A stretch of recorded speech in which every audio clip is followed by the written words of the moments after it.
Hey, y'all know what it is. Y'all know who it is. It's your boy Pharaoh the guy, always on the job. I got five. Let's talk. And as always, it's real talk, raw talk. And you know, it's that time again to tell a friend, to tell a friend, to tell another friend. Share, like, and subscribe. It don't cost you much to touch, so hit that like button, hit that subscribe button, support the channel, support your boy, and above all, support the movement. Welcome to another episode of I Got Five Let's Talk, where we keep it fair like a motherfucking bear, and we don't do no hating, because we ain't California raisins. Today's episode, in the building, mods in the building. Like always, y'all better watch out. Y'all might get caught in the hallway. Sticky in the building. What up, my boy? Tell me what it is, man. Today's topic is America Africa? Now we are starting to hear a lot of banter about Africa is America is Africa, and this is the true Nile. We the true Africans. All of that. So today I just want to break it down. I want people to indulge in this, because this is a whole lot. Yeah. We gonna get on that too, man. I'm gonna be on that too, man. But let's deal with that before we deal with this. Chud the Builder. Since you brought it up, Sticky. I mean, are we surprised that this dude shot somebody? Like, for real. I just did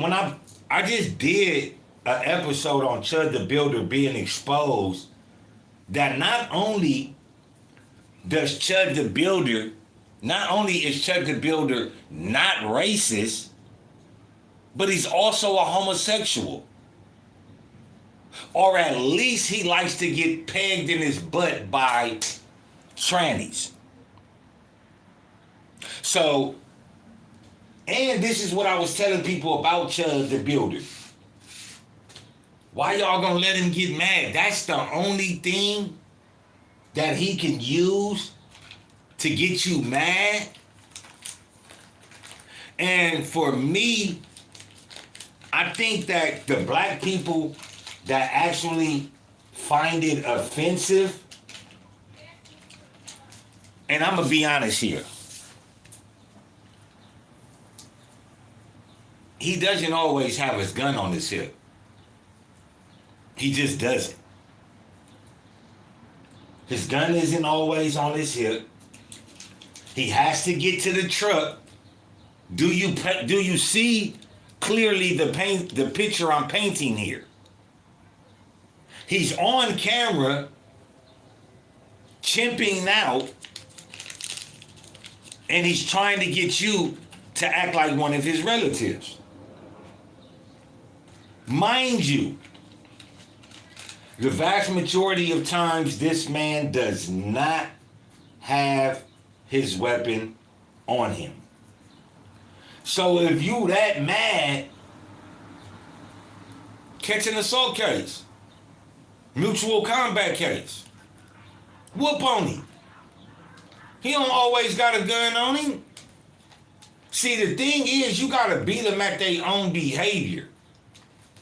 The gun in the truck, you don't see the blick on his hip? I mean, if you that mad about it, that's all I'm saying. Now, people might say, oh, Pharaoh, what would you do if he came to you and called you a nigga? I'm going to chin check him immediately and he going out. I'm going to just be honest. I don't got time for the banter, calling him a honky. It's not about the word. It's about the disrespect for me. See, because to me, you don't have to respect Nobody. You don't. You don't owe nobody no respect. But what you owe to people is not to be disrespectful. Not to disrespect people. That's what you owe people. And if you think that you're gonna be able to be in public disrespecting me and my kind, I got something for you. That's not a threat. Depending on how I might feel that day. I might just feel like the one dude, call you a crackerback. But I'm telling you, he is invading my privacy and he's an instigator. So, yeah, I'm not trying to die. And I don't want nobody else to die at the hands of this buffoonery. But if you think that this dude doesn't deserve everything he got coming to him, you'll really see. But Chud the Builder shoots a black guy. He shoots a black man.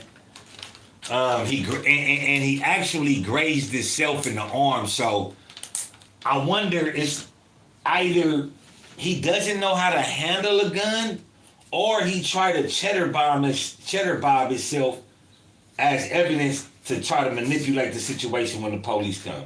However way it goes, I'm not surprised that he shot somebody. I'm not. What I will be surprised at is how much time he gets.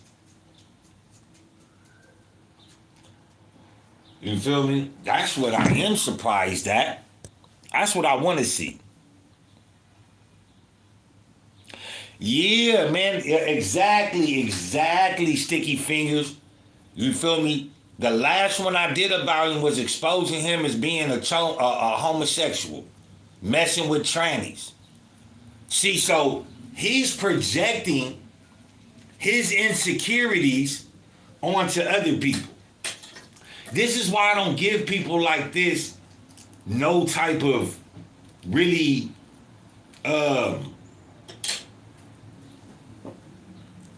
any airtime on my channel. Why? Because these people are only fighting either what they're scared of, or they don't want nobody to know that they like black people. Because now that they're getting older, they want to be, and the world is changing. I just want everybody to know how racist I am.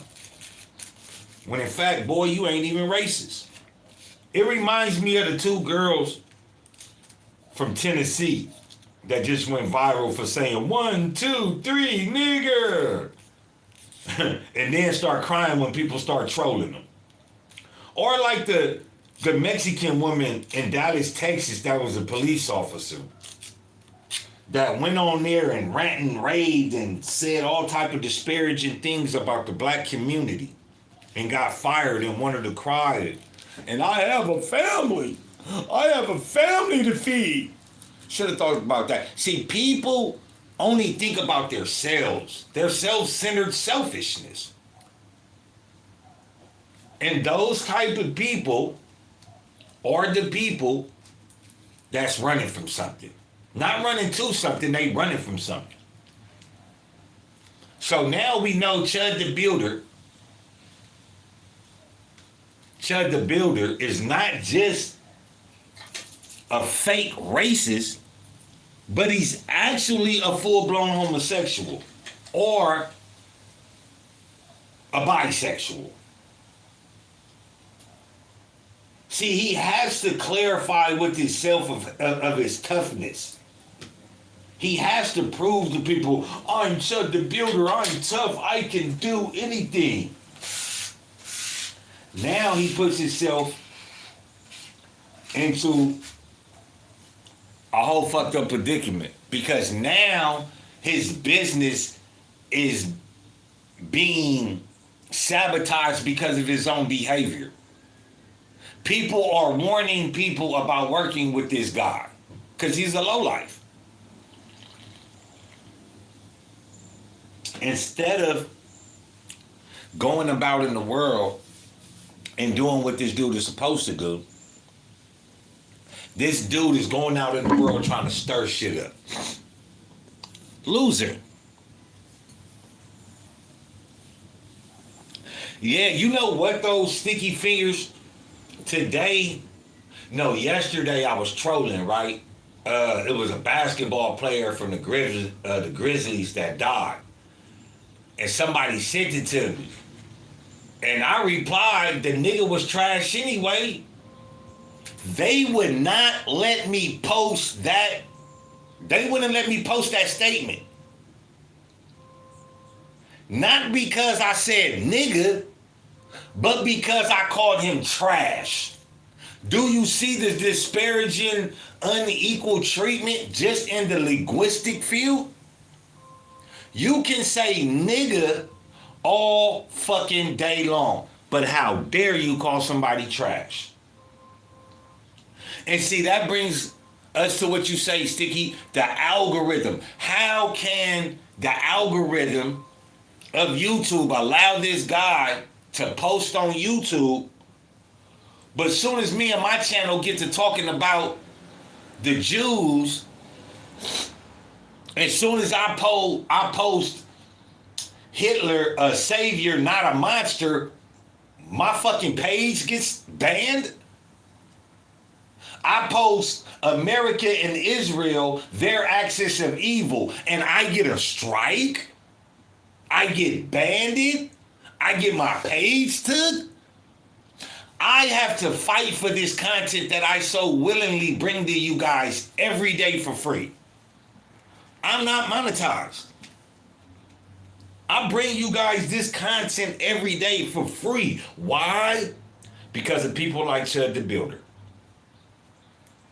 Because of people like that on YouTube that could just rant, rave, say all type of racist shit against black people. But when somebody wants to tell the truth about somebody, they can't do it. This is why I do it. Not for the motherfuckers that be like, oh, you know, he has a liberty of free speech. I just got on this black content creator that now lives in LA that came from down south.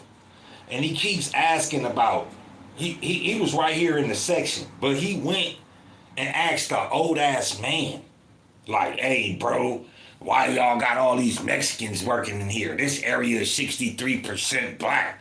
Like, you don't know that there is an agenda out against the black people. Like, people do shit and don't even think, bro.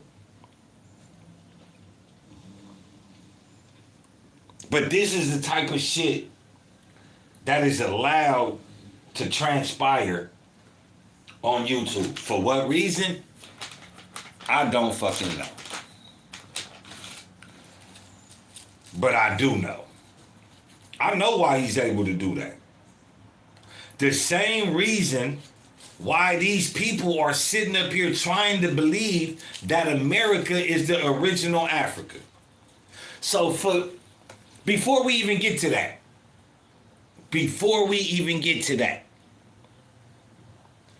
how many of y'all think America is the real Africa? How many of y'all think America is the real Africa? Or do any of y'all believe that? Because see, my thing is this. If America is Africa, then why did all the black people move to Africa? Why did the vast majority of black people move to Africa? This is what I want to know. If America is Africa, why is so many black people in Africa? Riddle me that. Riddle me that. The second largest population of Africans outside of Africa is in Brazil. And we all know that they got there by way of the transatlantic slave trade. This is how it is highly populated condensely with black people in those areas. Why? Because of the transatlantic slave trade. Slaves were brought to the Caribbean islands and the islands in that area first so they could be broke. So they could train them, break them.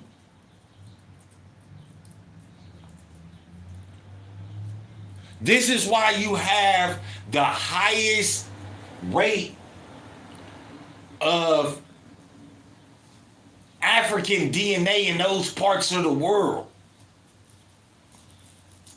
Why? A lot of Africans over there are not mixing with a lot of Caucasians like they are in the Americas. So, before we get into the main topic today, man, I want to take this time out to tell everybody, man, never, ever let your greed overtake your reasonable thoughts. Never let your greed overtake your reasonable thoughts. Because when you stop being reasonable, you become greedy.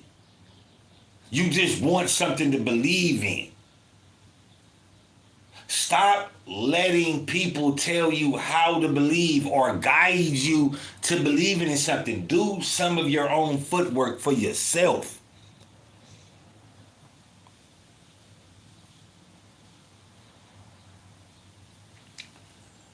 Now,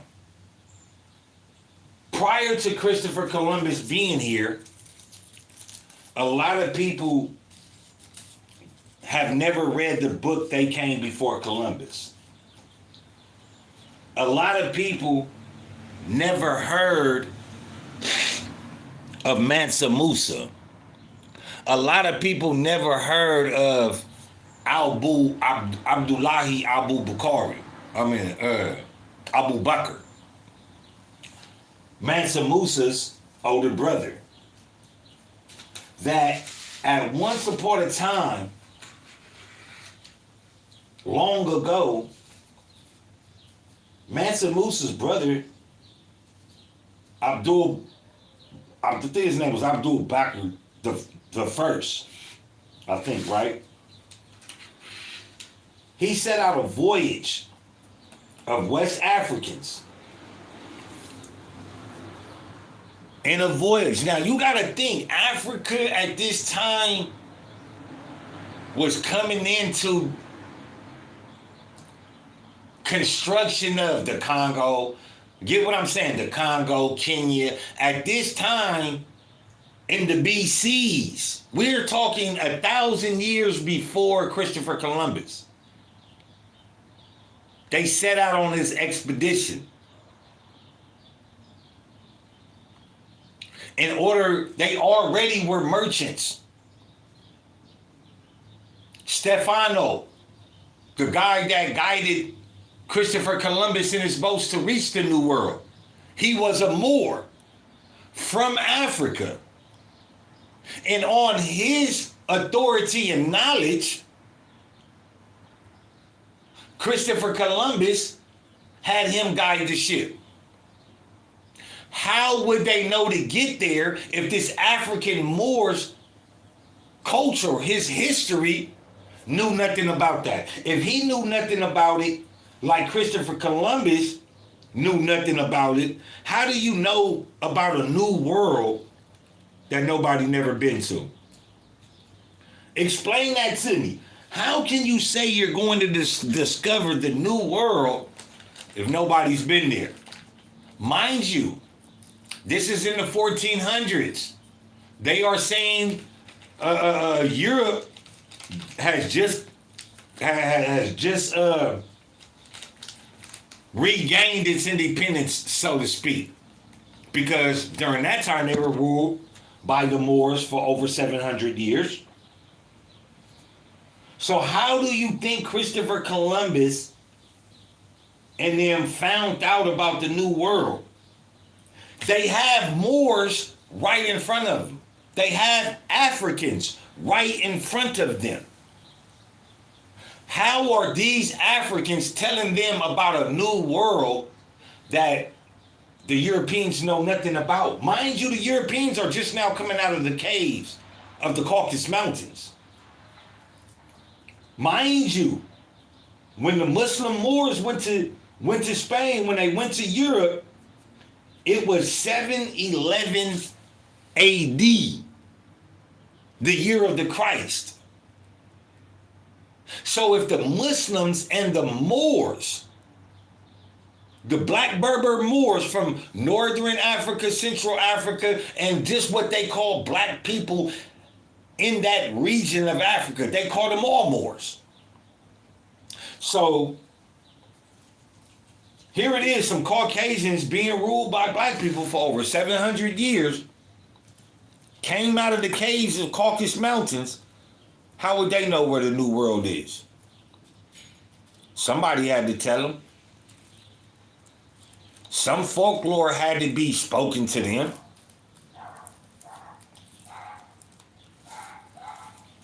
People want to be black, but don't want to be black, especially here in America. I hear all these black Americans, oh man, you got fuck Africa. I'm from Africa, I'm from America. Oh, I'm the real Jew. You don't even know the fact that they even have a country, a landmass called Negro land in Africa. This wasn't named by the Caucasian. Niggas. The niggas king? That sounds like nigga. The niggas. But this is what they hide for you so you could banter with yourselves that Africans, we're the real Africans and da-da-da-da-da-da-da-da. Why does everybody want to be black but nobody wants to be African? Even the Africans are beginning to say that I'm not African, I'm this, I'm that. I'm not like them. But you black though. You're black, whether you like it or not. So when I know a lot of people say, oh, Pharaoh, man, you speaking on the line, but, you know, there is a book that clarifies all of this. And it's a book written by a black European named Ivan Van Sertima. And I always talk about this book. This book is called They Came Before Columbus. It's by Ivan, I-V-A-N, Van, V-A-N, Sertima, S-E-R-T-I-M-A. This is one of the books that changed my perception on my blackness. You know, I knew about the ancient Greeks and all of that, right? This book was given to me right after another profound book was given to me. And it's called The Miseducation of the Negro by Carter G. Woodson. I was in lockup when this brother gave me this book, Miseducation of the Negro. And that's what started to open my eyes to my own miseducation. And from there, the next profound book that was given to me that made a great impact on my life to this day was the book They Came Before Columbus. And it's a series of books like this that Ivan Van Sertima wrote. It's not just about the Americas. He wrote a book on the ancient Chinese, the Greeks,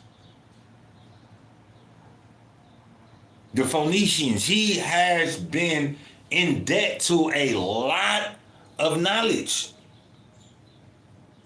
So I just tell you that, for some of you guys that, well, I'm American, we never wasn't no such thing as no slave boat and all this. So you want me to believe Adam and Eve in the Garden of Eden is here, but all the black people just went to Africa and stayed there. And the ones that stayed here, we just got enslaved.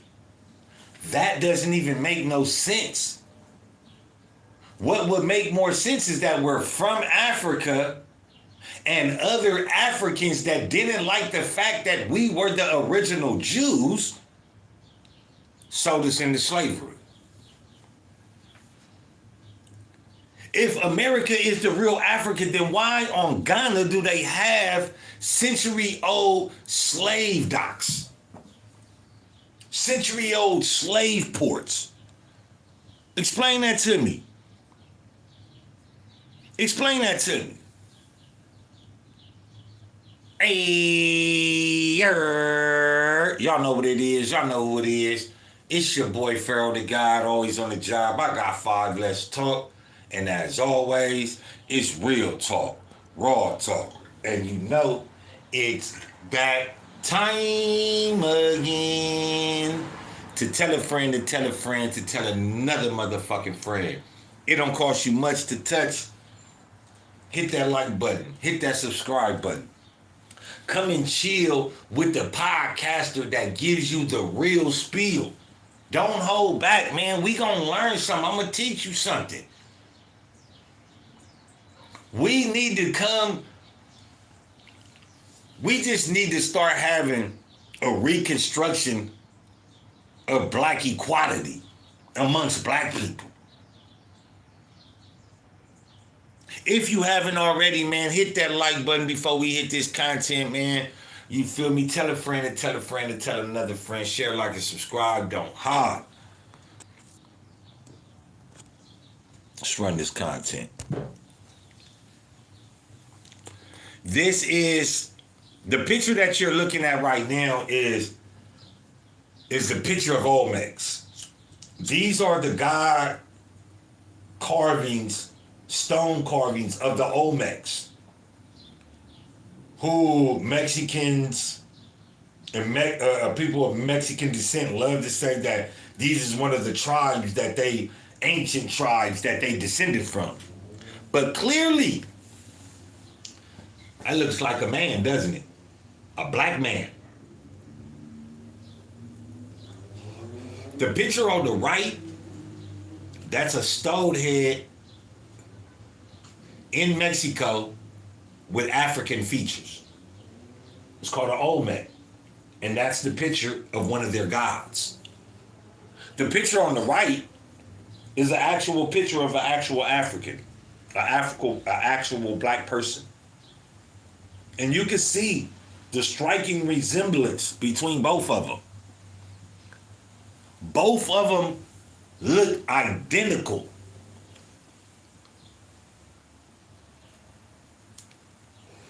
But one, let's say it's the drawing of it's the picture of somebody's figment of somebody's imagination, right?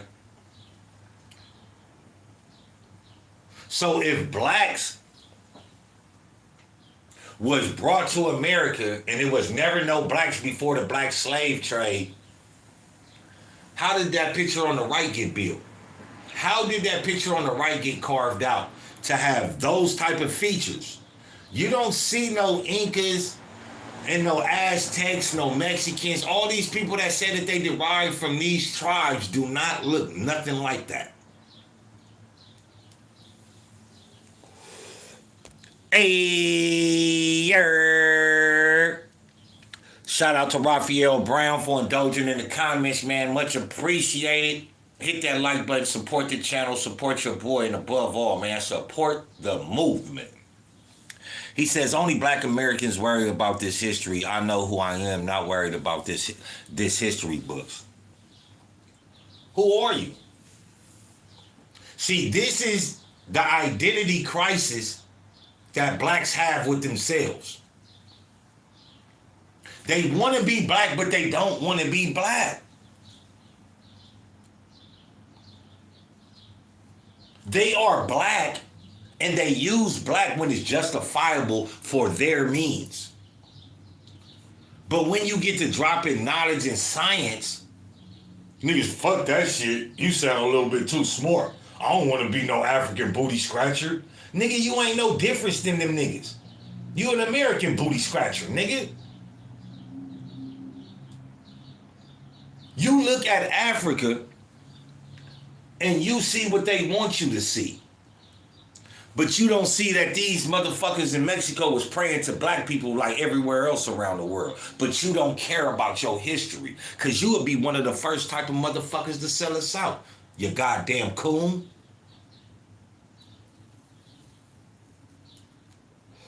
The Honorable Elijah Muhammad said the worst devil is a black devil. Because you would never see him coming. Because he looks just like me and you. Included parts of Colorado, parts of Texas, parts of California, going right up to La Plata in Canada. This is Ivan Van Sertima. This is the man that wrote the book. This is the man with all the historical facts. Facts. See, before I get to believing in a honky, a white bread chicken shit, Wonder Bread cracker, white trash, before I get to believing in what the fuck they say, I'm gonna check out his information.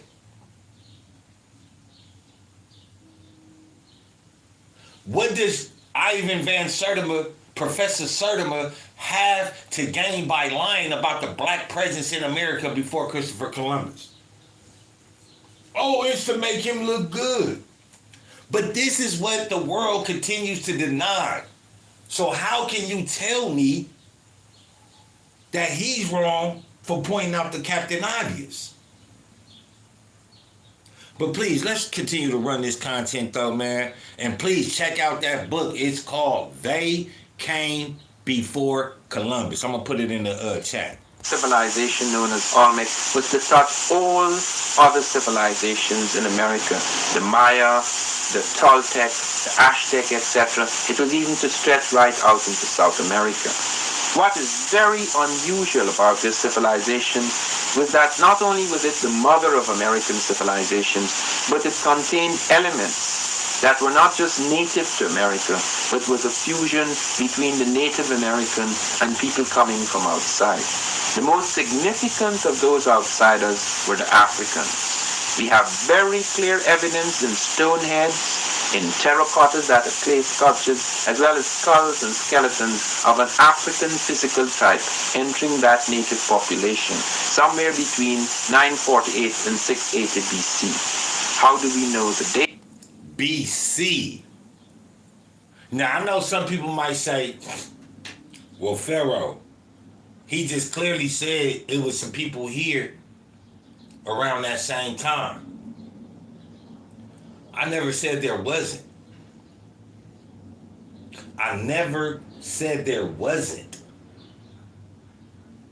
But who was the dominant factor during that time? Who had governments in place? Go back and look at the original first 5 presidents of the United States. Tell me how come ain't none of them Native American? This prior to the bullshit we know now as whitewashed America. So if those people were here at the same time as the Africans and or before, why they governmental policy, why they government, why they culture was never indoctrinated into our culture? Why was our culture indoctrinated into all of these other cultures if they were here first? It's kind of crazy. It's kind of crazy. The BCs. Let's continue on though.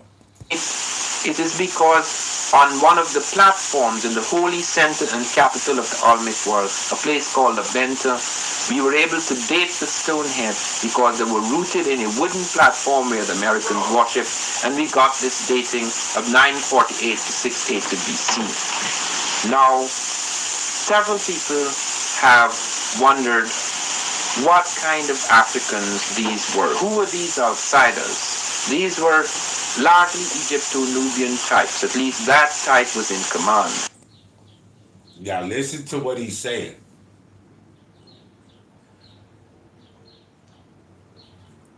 Nubia. At this time, land wasn't called Africa. At this time, the land had names like the land of Nubia, Kemet, Cush, and the people were referred to as Cushites. So to say that they have a certain DNA in their body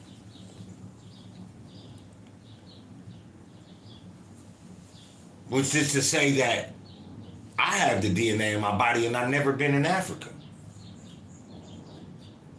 I've never been in Africa, and I'm over 60%, however much 23andMe and all that shit really is accurate. But I have over 60%, 65% West African in me, Central African in me. Does that mean that just because I've never been to Africa, does that mean I'm not from there? Does that not mean that I'm a descendant from there?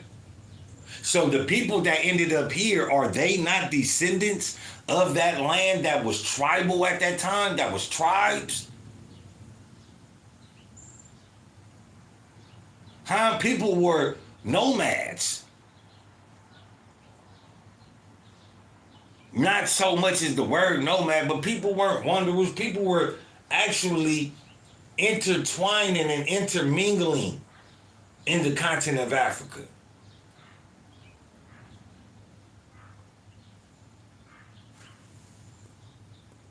Because what we do find in the evidence is that not merely the presence of this physical type, which is African, but the presence of cultural elements, which we will talk about in this program, which are clearly... And that's what I was explaining to y'all, that the cultural experience. How come we don't have the culture embedded into us like our culture was embedded into them? The spearheads that these people was fighting with, the spearheads with the gold tips, only came from one place, and that was West Africa. These were the most advanced spears that these people had at that time.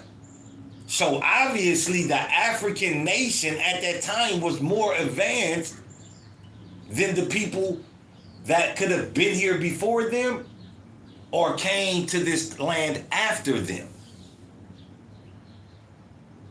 Either way, their dominance was felt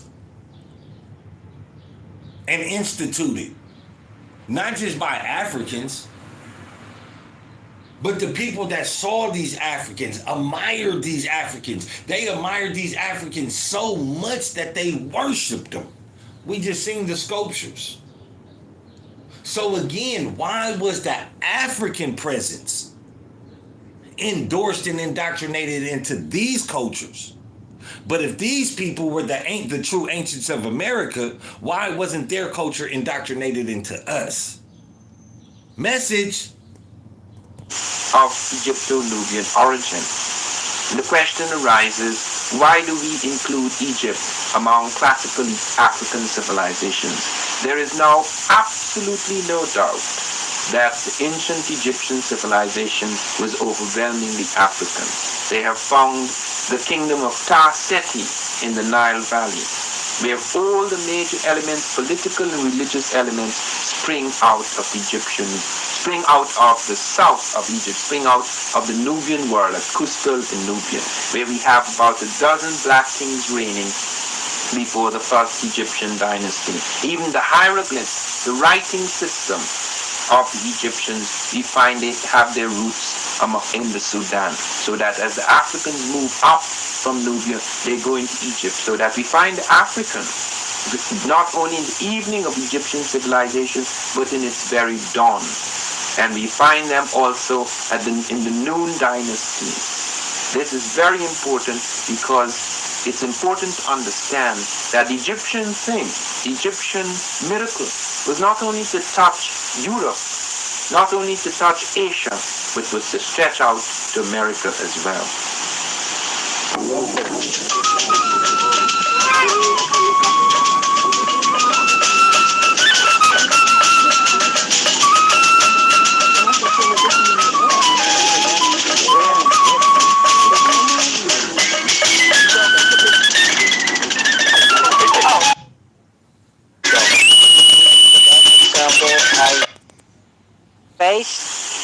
Then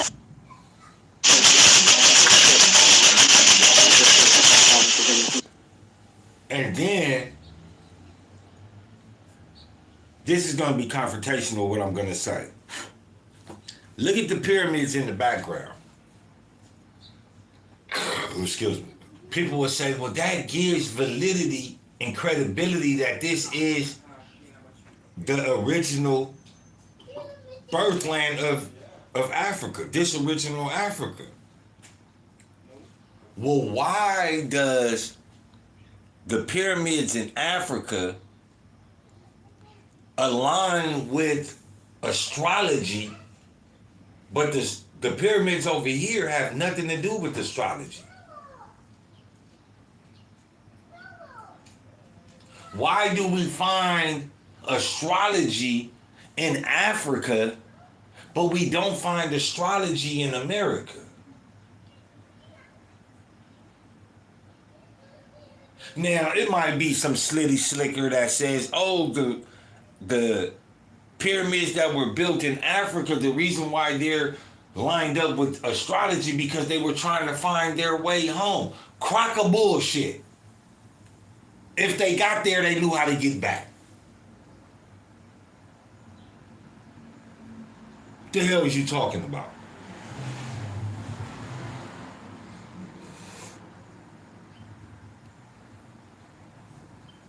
So if you think that those were aligned with astrology because they was getting back, my question remains the same. Why are there more black people in Africa than in America? But again, you see these pyramids. Pyramids are only originated on one continent by one people.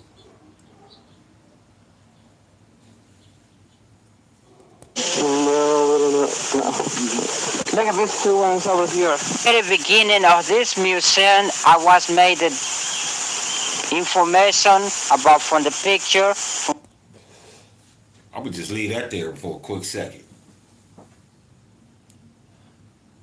That is the headstone, and I didn't say head, hedge, or that is the headstone of the picture that we previously saw in black and white.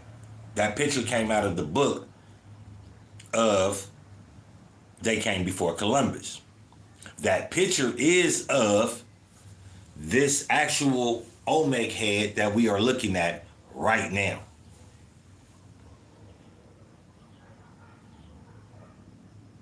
Does that Olmec head look Mexican to you? And look how big it is. Pause. What features does that Olmec face have? I'll wait. If y'all know them features, put it in the comments. I'm waiting for somebody to tell me what them features are, and then we can move right along.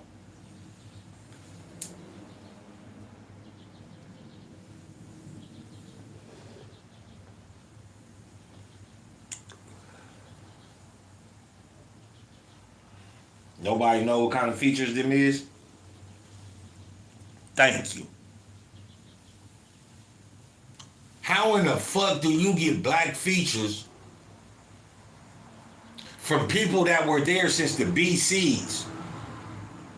And if you are an ancient people, why are y'all making stones of Olmecs that look black, but y'all say they're not? Stolen Legacy, man. Y'all need to read that book too. Stolen Legacy by James, who wrote Stolen Legacy? But that's the name of the book. Y'all need to get it.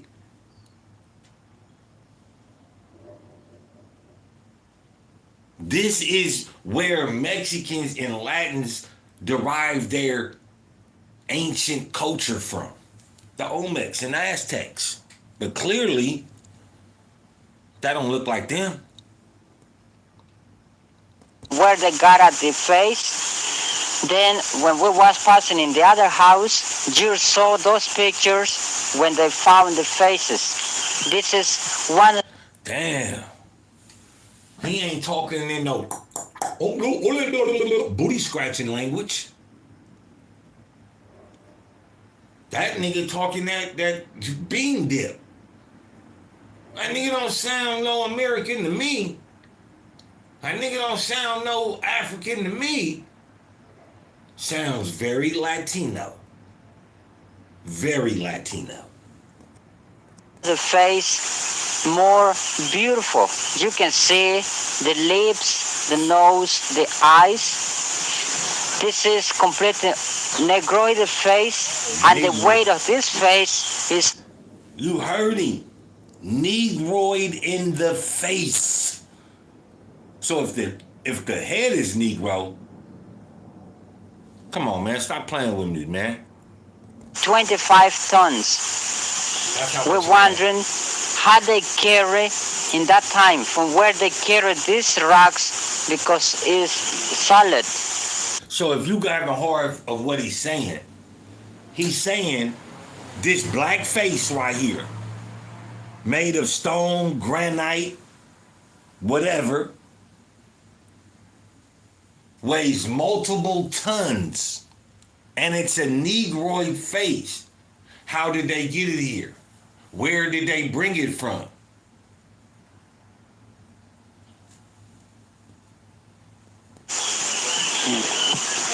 This head they bring from 134 kilometers far from here. Yes. So it hasn't been moved since? No.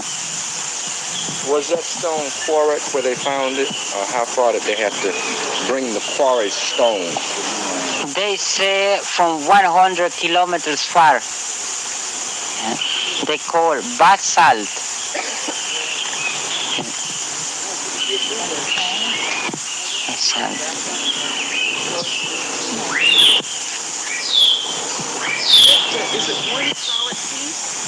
Look at y'all people. Look at y'all people there, amazed, accepting, bathing in the glorification of being black. Look at your people there, astonished.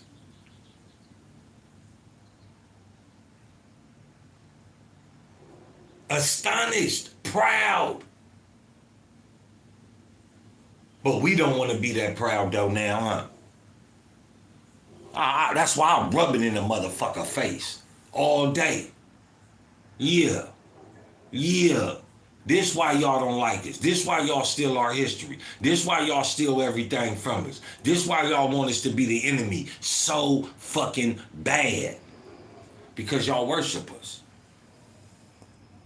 This one solid piece from 25 tons. What is the relationship between this head and the African presence in the New World? Well, they're showing it to you the exactly origin, Negroid, the basic origin for these peoples. Why do you think they would carve And this is the Olmecs. They asking good questions too. I'm watching this with y'all. My first time watching it. I know the history though. Let's watch this clip though. A Negroid head, what would be the significance of that? To show when these people was arrived to this continent. They tried to demonstrate when they arrived to America. And that was before Christ. About 1200 years BC was the time when they made these faces. Were these heads look 1200 years. I'm sorry. My bad, y'all. My bad, y'all. 1200 years before Christ. Before. And I know, I hear him now. That proves this is the... So all the Africans wanted to leave America, the original place. So when Christopher Columbus and them came here and they started getting slaves and they started making black people slaves, all the other black people were able to escape to Africa. And these the only ones they kept or could keep. Be smart here, people. I tell y'all, you need to ask questions. 1200 years before Christ, that Negroid head was constructed to let people know that it was black people here. See, this is how God works. God knows the plan. Allahu Allah. Allah knows best. He knew the fuckery, the bullshit, the sabotage, the subterfuge that was going to be fed into the minds of the people, and that the lies was going to be so hooked. It was going to be so deep within you. You couldn't believe it unless you saw it. And even when you see it, you won't believe it. This is not a black man telling you about this. This is a Latin man, a Latino, letting you know what it is. The lies that they tell you.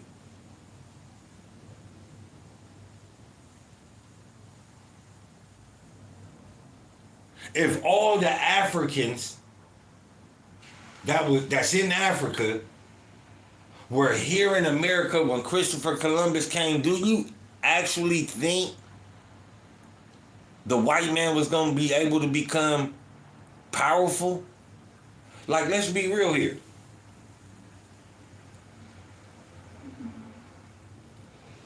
If all them Africans, at the time Christopher Columbus came here, if all them Africans was in America,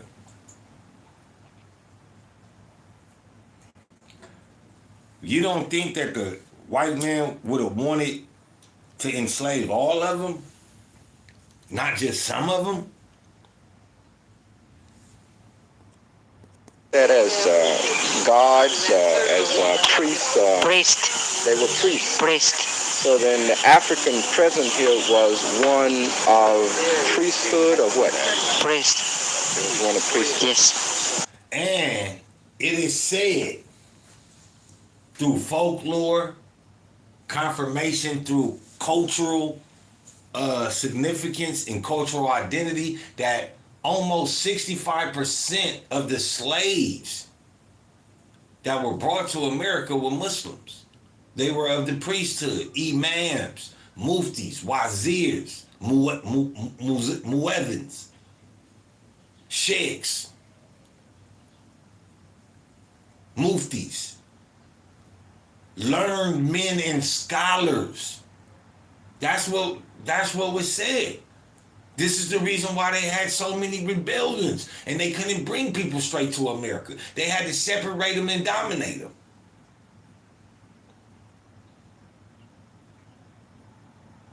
So 1,200 years before Christ, They came here, man, as priests, bringing the true and unadulterated word.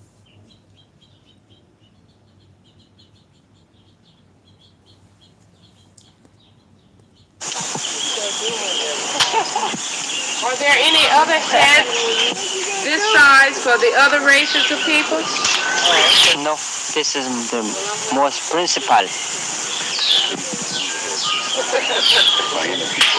And you see, she asked, she said, well, was there any other heads of any other race of people? Just if you thought I was on some bullshit.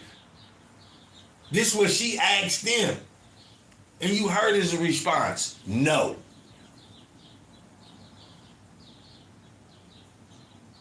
No, he didn't say, he said no. He didn't even think about it.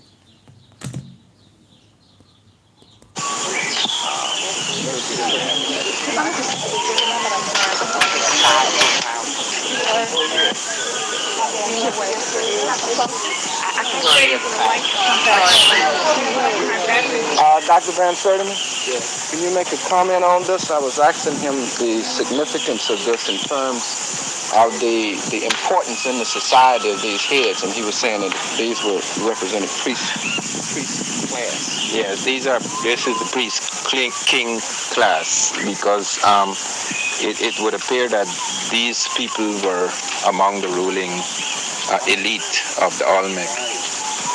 And these heads were revered. In fact, on one of them you have a flat top and you have an altar where people worshipped. And there is another one in which you have a sort of eustachian tube that runs from the ear through the mouth, so that the priest could stand at the back of the head and talk to the people.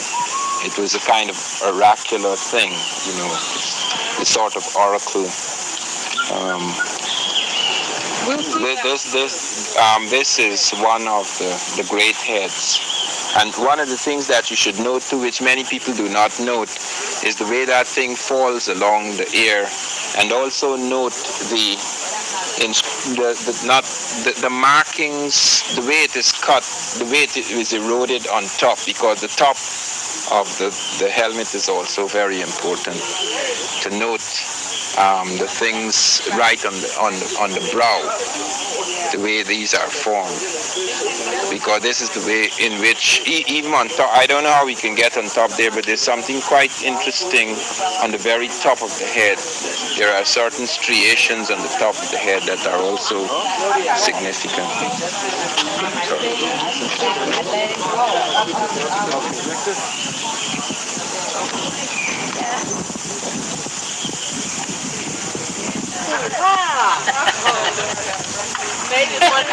Pay close attention to everything that is said tonight, and that you should prepare yourself to ask questions about the many troubling problems that beset prehistoric America. It is not really prehistoric, it is merely pre-Spanish, but anything that is pre-European is considered to be prehistoric.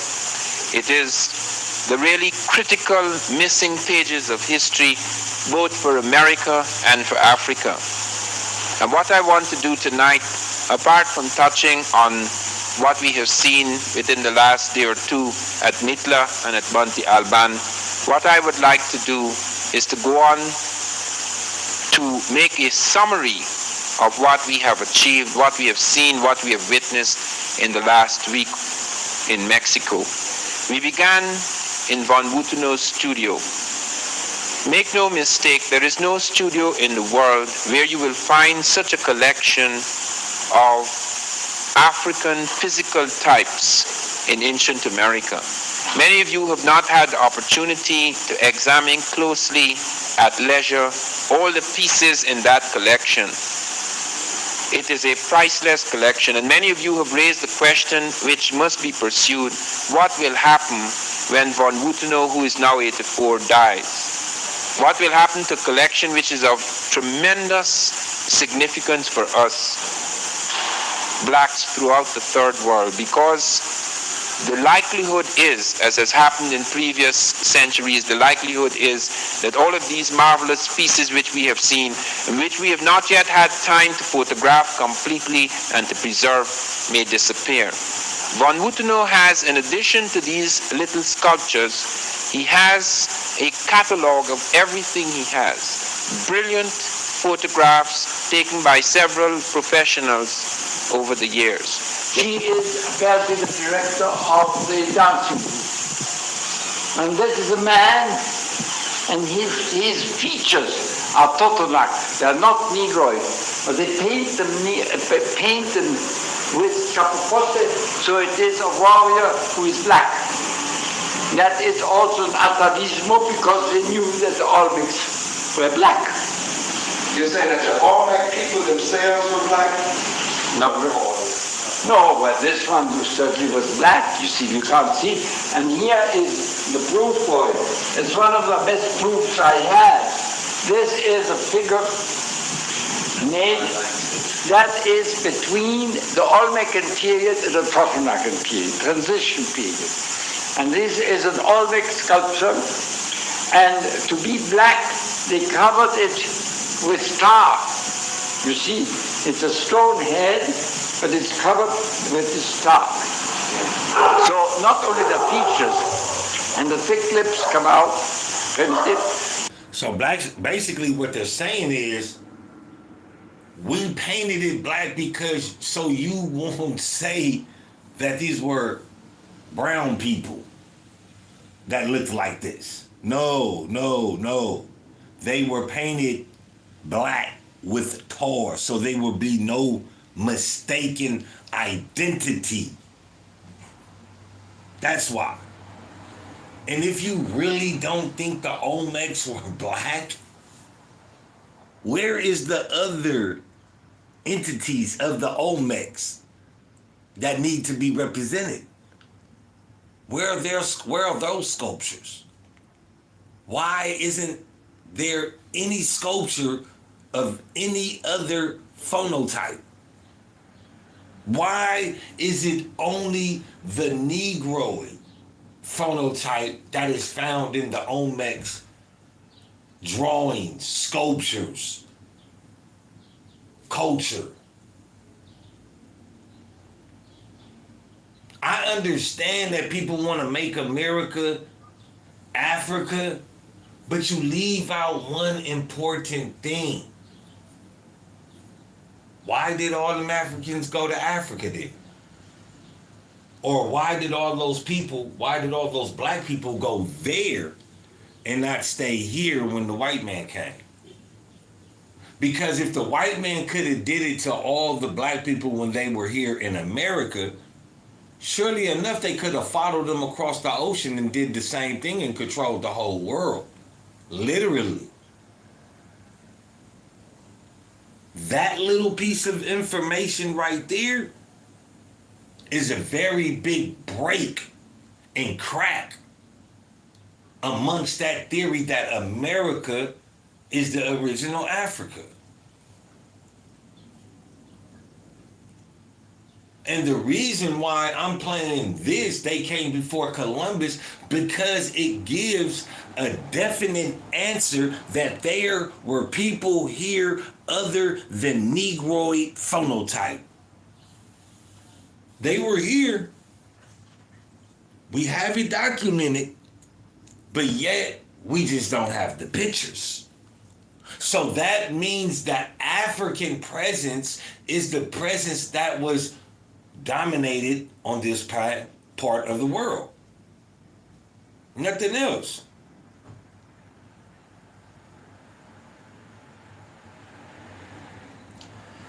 Hey, shout out to Red. I guess that's your name, bro. He says that only place you find black people at is in Africa and the Caribbean.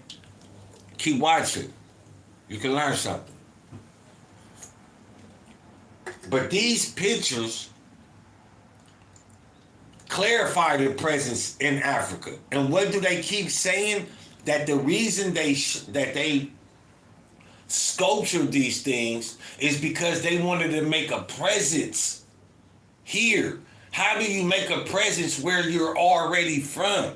You can't. Your presence is already there. You have to make a presence where your presence never existed. And that's why we have this influx, this dominant presence of Africans in America, because our presence wasn't here, as some may say. Now, I do believe that Northern America and all that in Canada, you know, they had that little walkway that where they came, the lands connected. But you have to remember that this is why it's important to know your history. That Al-Bakr I, who is the big brother to Mansa Musa, who sent the caravan over here, and a lot of them did not return. And then they sent the bigger one over here, and they didn't return, but yet the culture has no real difference. And then you come to find out these Olmecs been here 1,200 years before Jesus.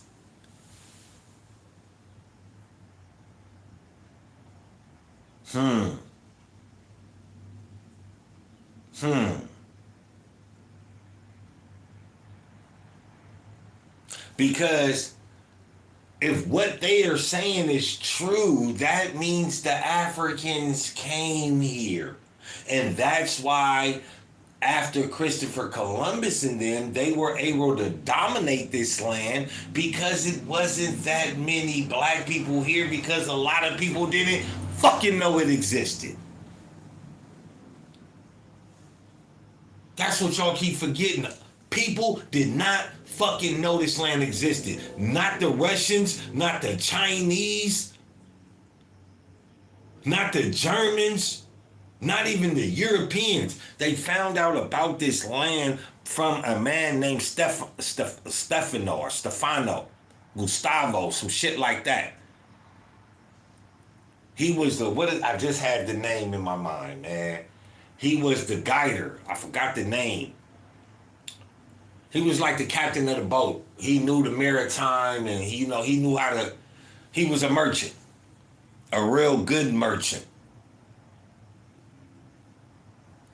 And this is the one that actually got Christopher Columbus to this part of the world. He knew, he heard the stories, his people, they have it in their history, word of mouth folklore, handed down. So if the white people knew where this fucking new world was, why the fuck did they need black people to come with them?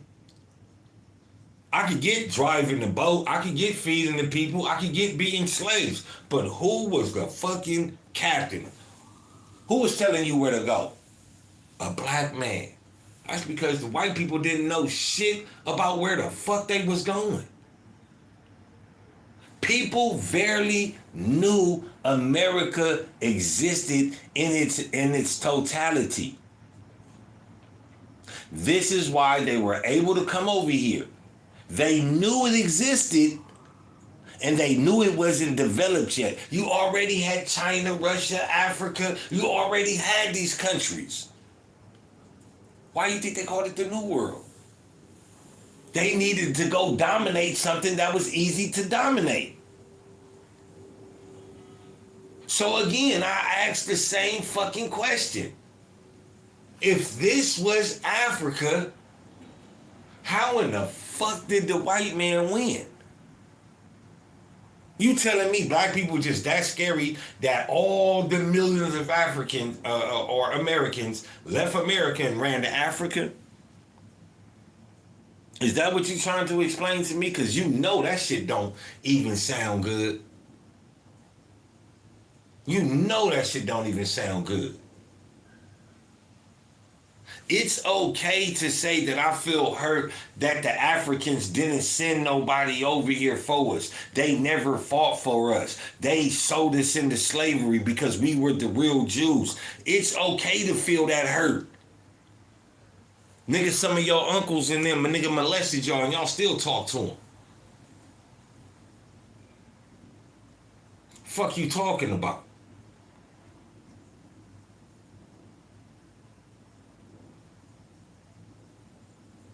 You'll forgive nigga Uncle Nasty Pants, but you won't forgive some Africans that you don't even fucking know? I get it, you hurt. I'm mad. I'm pissed off. But I'm pissed off not just because of that. I'm pissed off at my ancestors for doing that fuck shit. But they descendants and my African family alive right now across the border, the ones that look at me with the nigga, them the ones I'm talking to. Yeah, I know they don't. I know it's ones that don't like us. But nigga, shit do stink. Shit do stink. Ain't nothing perfect, my nigga. But they want you to believe that this is Africa or this is the original because they don't want you to transatlantic connect. They don't, this is how they dominate. Divide and conquer. Why you think that idea that this is Africa, that this is the originator, only here in America and not floating nowhere else in the world? Why did that thought start here in America and nowhere else? Not in London, not in Paris, not in Europe, not in Germany, not in France, not in Africa, but in good old America. Divide and conquer. And motherfuckers is actually going for it. Motherfuckers is actually going for the banana in the tailpipe. But it is made black.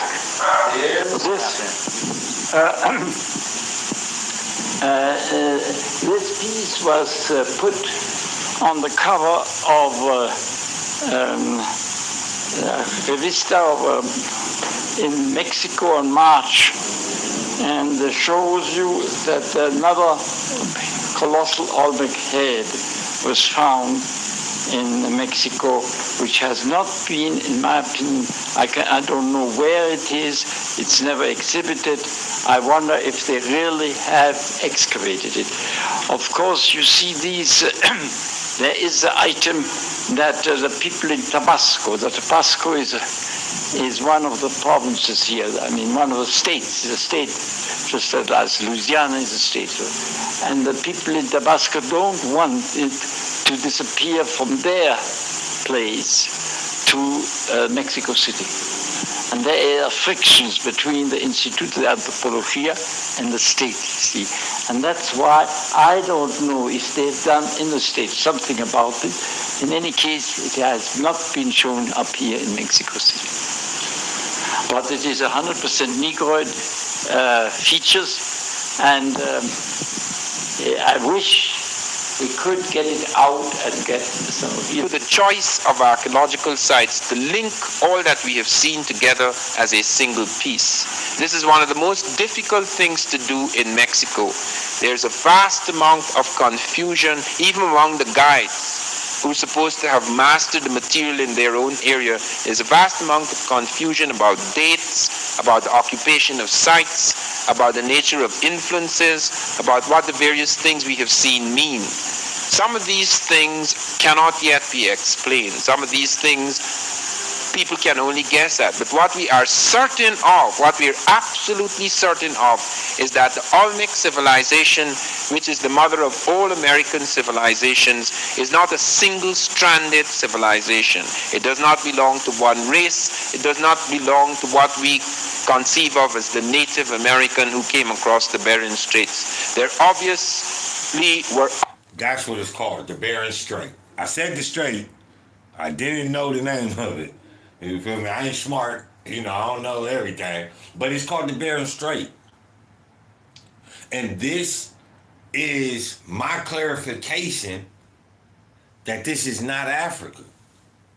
The Bering Strait, just like the Africans came here, the Bering Strait brought other people here. Then later on brought the Spaniards here, which in return brought the Europeans here. So this is a nation of immigrants. Whether the blacks were here first and others followed or came, or that others were here first but didn't exert dominance, and when I say dominance, I don't mean as in, hey nigga, this is what it is, you gonna rock with us. No, dominance I mean as in government, body of government, body of mass control through government. You know what I mean? We don't have these other features of other races here. And until we do, all I can give validity to is that they came after the Africans. That's all I can say. Why? Because we don't have no verified concrete evidence that is showing us that the people that were here during ancient times weren't African. We just don't have that proof. We don't have the proof that it was other people here. Yes, we know that in certain pockets of Northern America and Canada and shit like that, the Eskimos and, the Mongols coming through there. Because that's what the Mexican is. Mexicans are Mongol and Spaniards. That's what they are. They mixed with, I'm not saying that they weren't ancient tribes or ancient people, but they mixed with, they are descendants of ones that didn't intermingle with blacks like that. They are the descendants of the Mongol-Spaniard relationship, not the African Caucasian or the African Spaniard. Not in America, maybe other places, and definitely other Latin countries that are Afro-Latin, but not Mexico. Not Mexico. Mexico is one of the places that for sure they have African presence. But the descendants of these ancient people lost their way of interacting with the Negroids. So when they say that they are of the ancient Olmecs and ancient Aztecs, how ancient? How far back? Because we know the furthest that we go back in the culture of the Olmecs and the Aztecs, we don't find no Caucasian looking people. You just don't.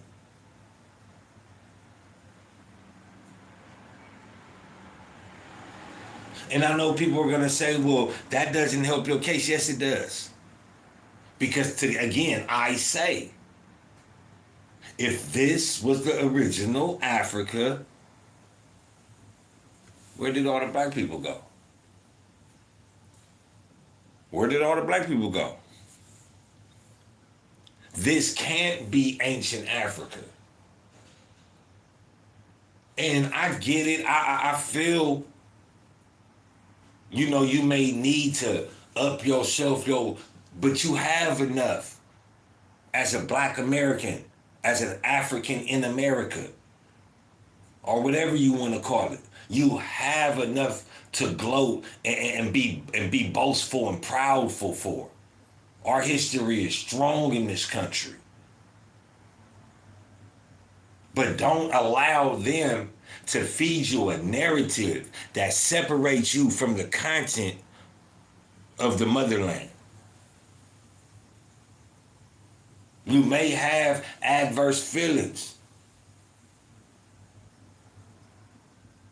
You may be disgusted. But ask yourself, is any of that confirmed? Don't even know these people. Don't even know these people. So when people say Native American, where?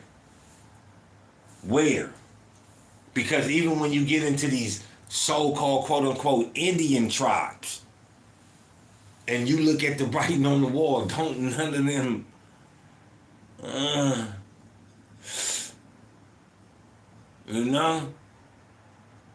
don't none of them shy away from their dark skin.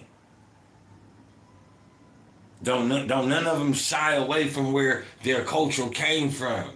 You see it in the dance. You see it in the living. Linguistic connections. This is what you see.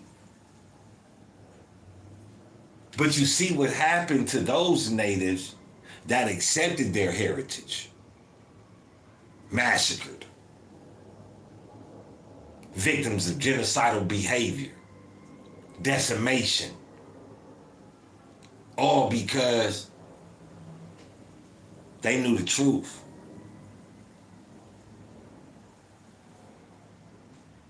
They knew the truth. And told them to stop accepting that or we're gonna kill y'all. And Sitting Bull and them and Apache and them said, nah man, this us. This what we do. Them our peeps. And them some martyrs. Because they stood for something and fell for something.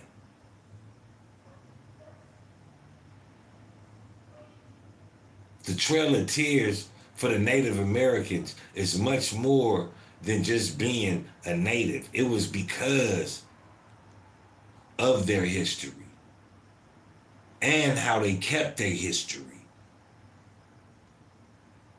See, now when you have people saying native, you don't see no correlation with Africa. You don't see that no more.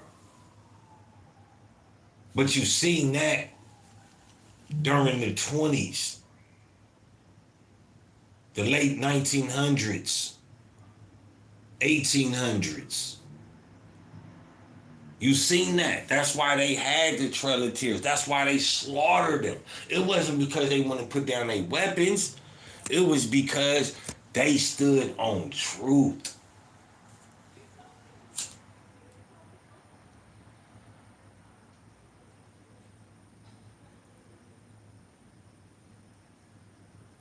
And I'm not saying that the Africans are the ancientest kind in America. I'm just saying we don't have the proof of nobody else being it.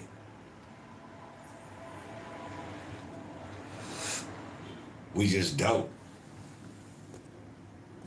Other influences, and among those influences was the African, specifically the Egypto-Nubian of the Mediterranean. When we look in Von Wuthenau's studio, we see quite a number of heads, most of them pre-classic. By pre-classic is meant periods between, say, about 1000 BC going right down to about 600 BC. This is a significant phase in Olmec civilization. There are several phases of the Olmec. I must deal with phases now, and those of you who are taking notes, please note. because you can get very confused when you see the Olmec appearing in other places in later centuries and becoming mixed up with other peoples. This is some of the things that lead to confusion. We must understand. What that hair look like?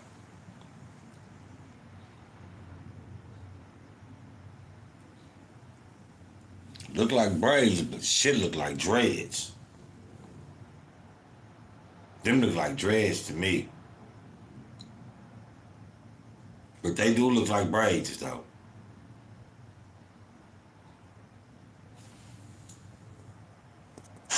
That in the capitals of the Olmec world, in the Olmec morning or the morning of that Olmec world, you have people coming into the site, occupying these sites as early as 1200 BC at La Venta, the holy capital, as early as 1500 BC at San Lorenzo.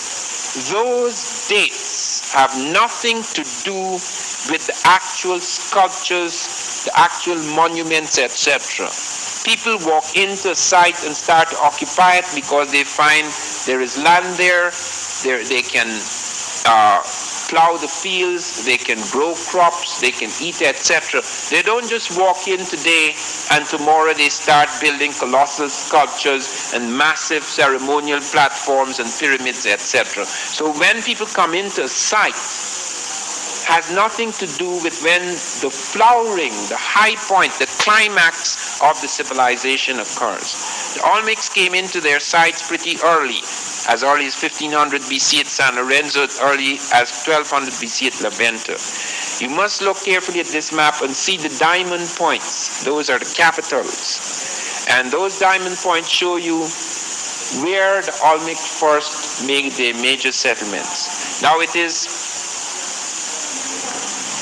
as early as 1858 that Mexicans became aware of these sites. Remember that just like in Egypt, a great civilization flourished and then died, and then people forgot all about it.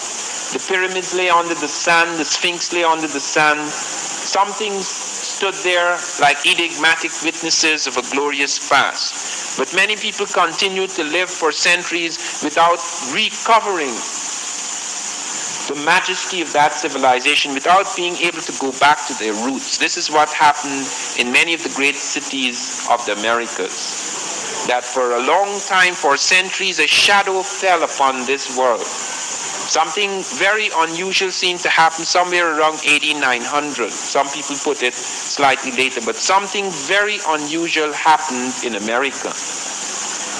It may have been some kind of cataclysm, it may have been an epidemic, it may have been the upheaval, some revolution in which the elite was overthrown and many of the marvelous statues and many of the marvelous platforms were abandoned. We do not know exactly what happened.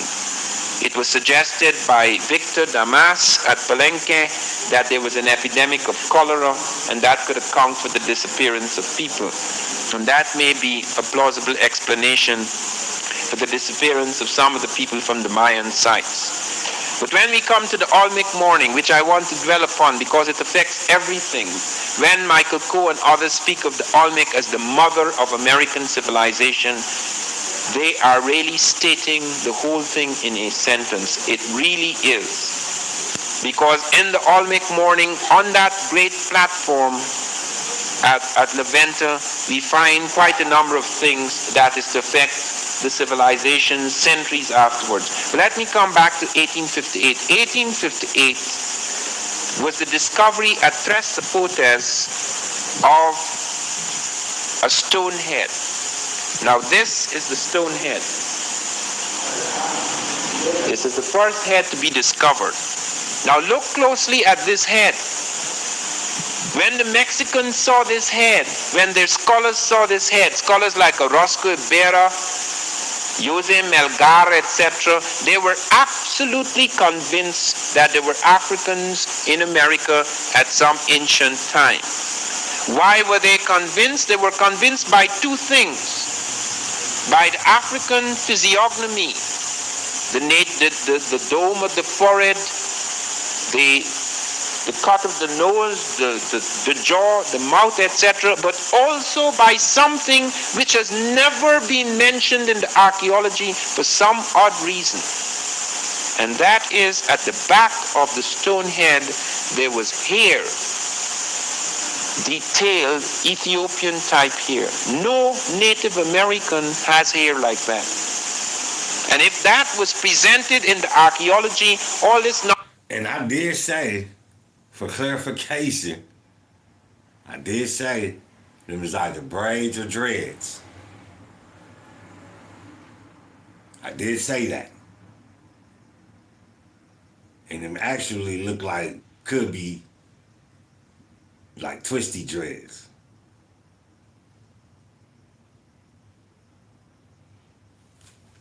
But sure don't look Caucasian to me.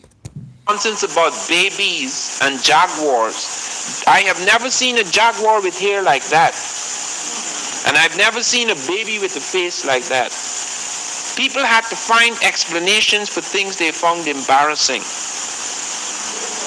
It is similar to the discovery of the great civilization of Tarseti, the kingdom rather of Tarseti in the Nile Valley, which precedes the Egyptians. The man who found...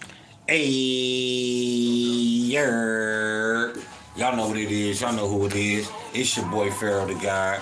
Always on the job. I got 5 Let's Talk. And as always, it's real talk. Raw talk. And you know it's that time again. To tell a friend, to tell a friend, to tell another friend. Share, like, and subscribe. Y'all know the dilly, man. Y'all see what's going down today, man. If you being, you know, I don't want to say inspired, but if you are gaining some type of questionable knowledge about things that you've been told, hit that like button, man. If you liking the page today, you liking the content, hit that like button. Support the channel, man. Support the motherfucking movement. Y'all see what's going on? Like, this ain't no run-of-the-mill, you know, Cartoon Network type shit going on. This raw and uncut. These ain't my words. This is just historical facts.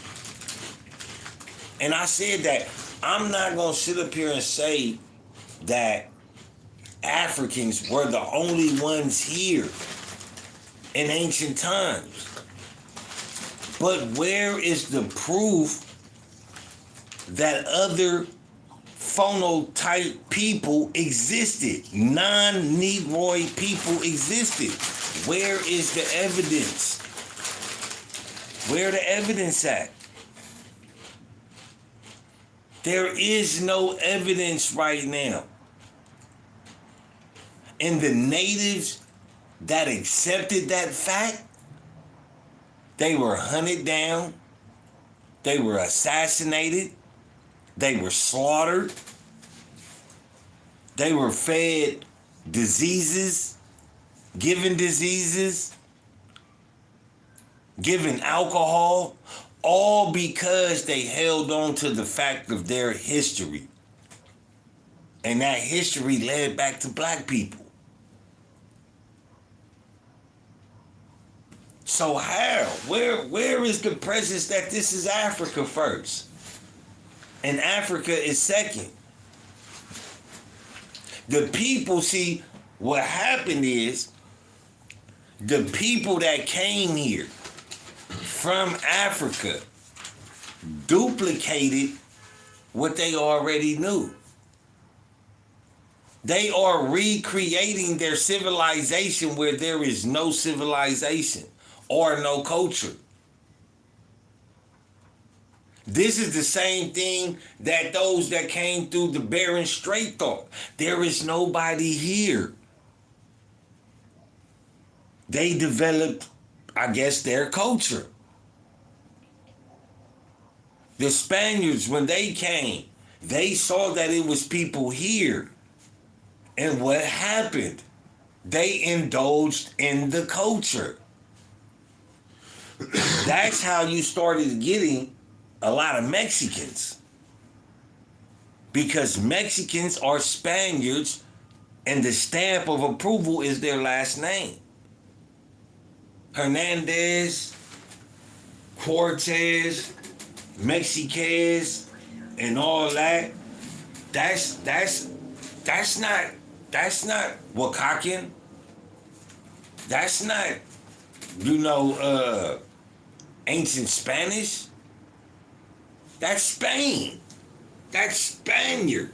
It's Caucasian. These people are trying to rewrite the history because of dominance. If you find yourself trying to distance yourself from Africa, you a motherfucking fool. And if you African trying to distance yourself, if you trying to distance yourself from the history of America, you a motherfucking fool. What you was gonna say? No, I was giving you the evidence. Oh, no. I already know, man. I've been, you feel me? The doctor right here, man, one book I was telling them about is, you feel me, is that book, They Came Before Columbus. Mm-hmm, yeah. You feel me? And see, a lot of people believe, like, America was the original Africa. And see, that's to separate yourself from the motherland. That's my belief. And the only reason why I believe that to be true is because of this. And I told Keyboards this, is that,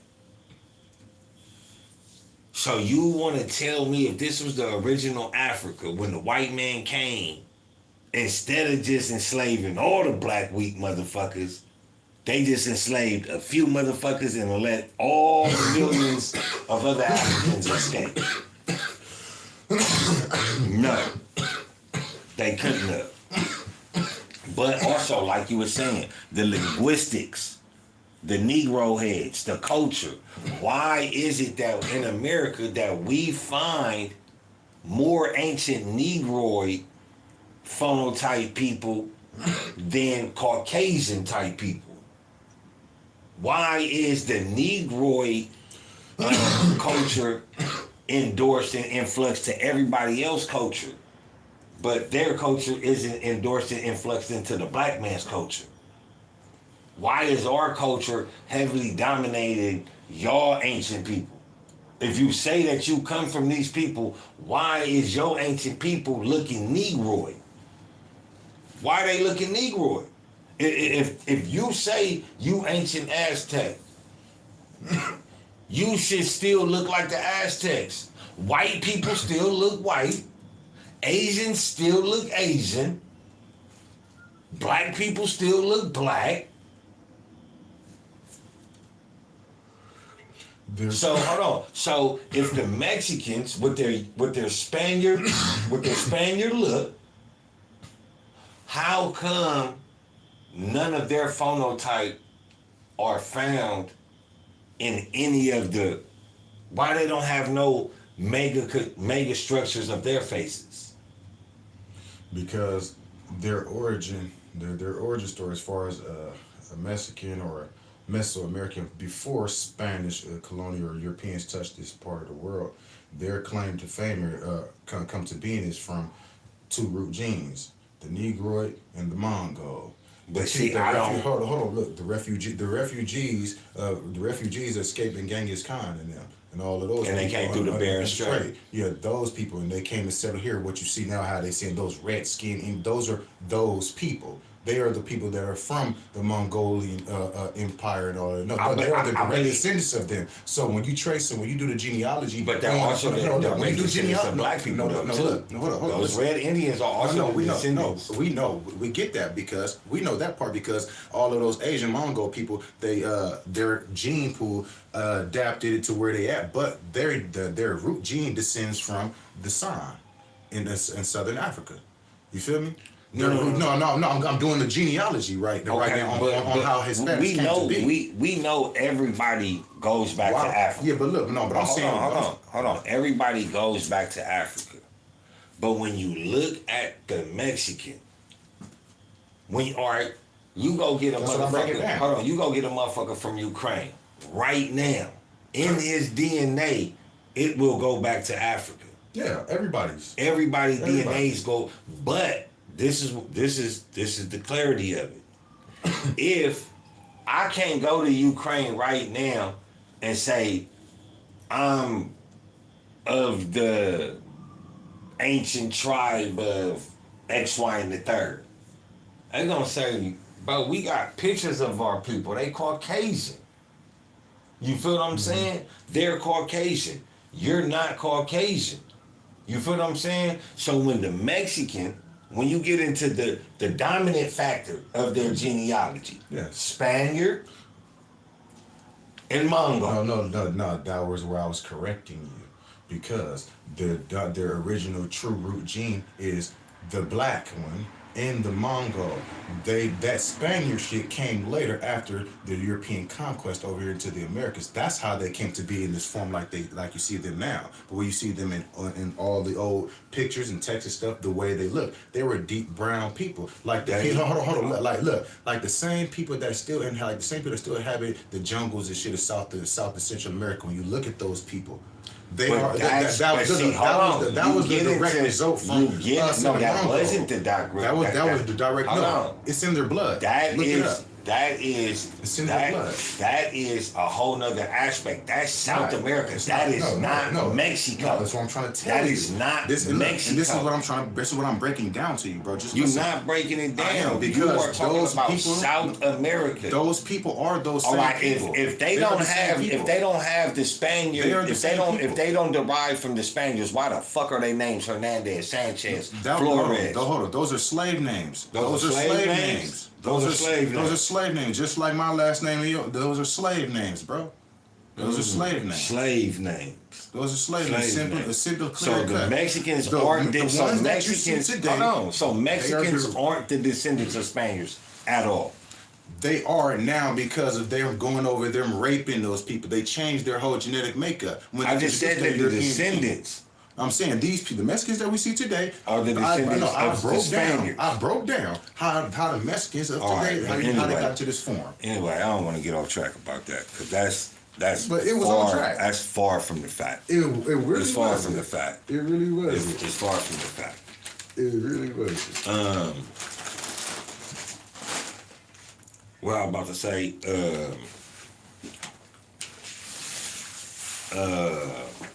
damn. Fuck. Give me a little, you know what I'm saying? Hey, hold on, bro, you got my lighter.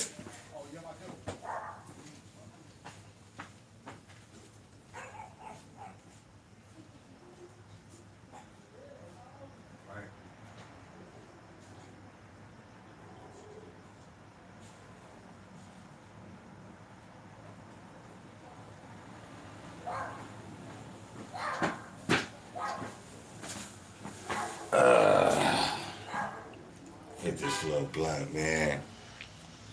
But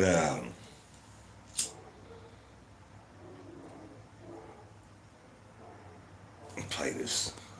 The Tarsetti eat seal, never said a word about it. He died without saying anything. And it was left to Bruce Williams, who many of us will hear in Atlanta in September. It was left to Bruce Williams, his student, to take it out to the back rooms of the University of Chicago Oriental Institute and present it to the world.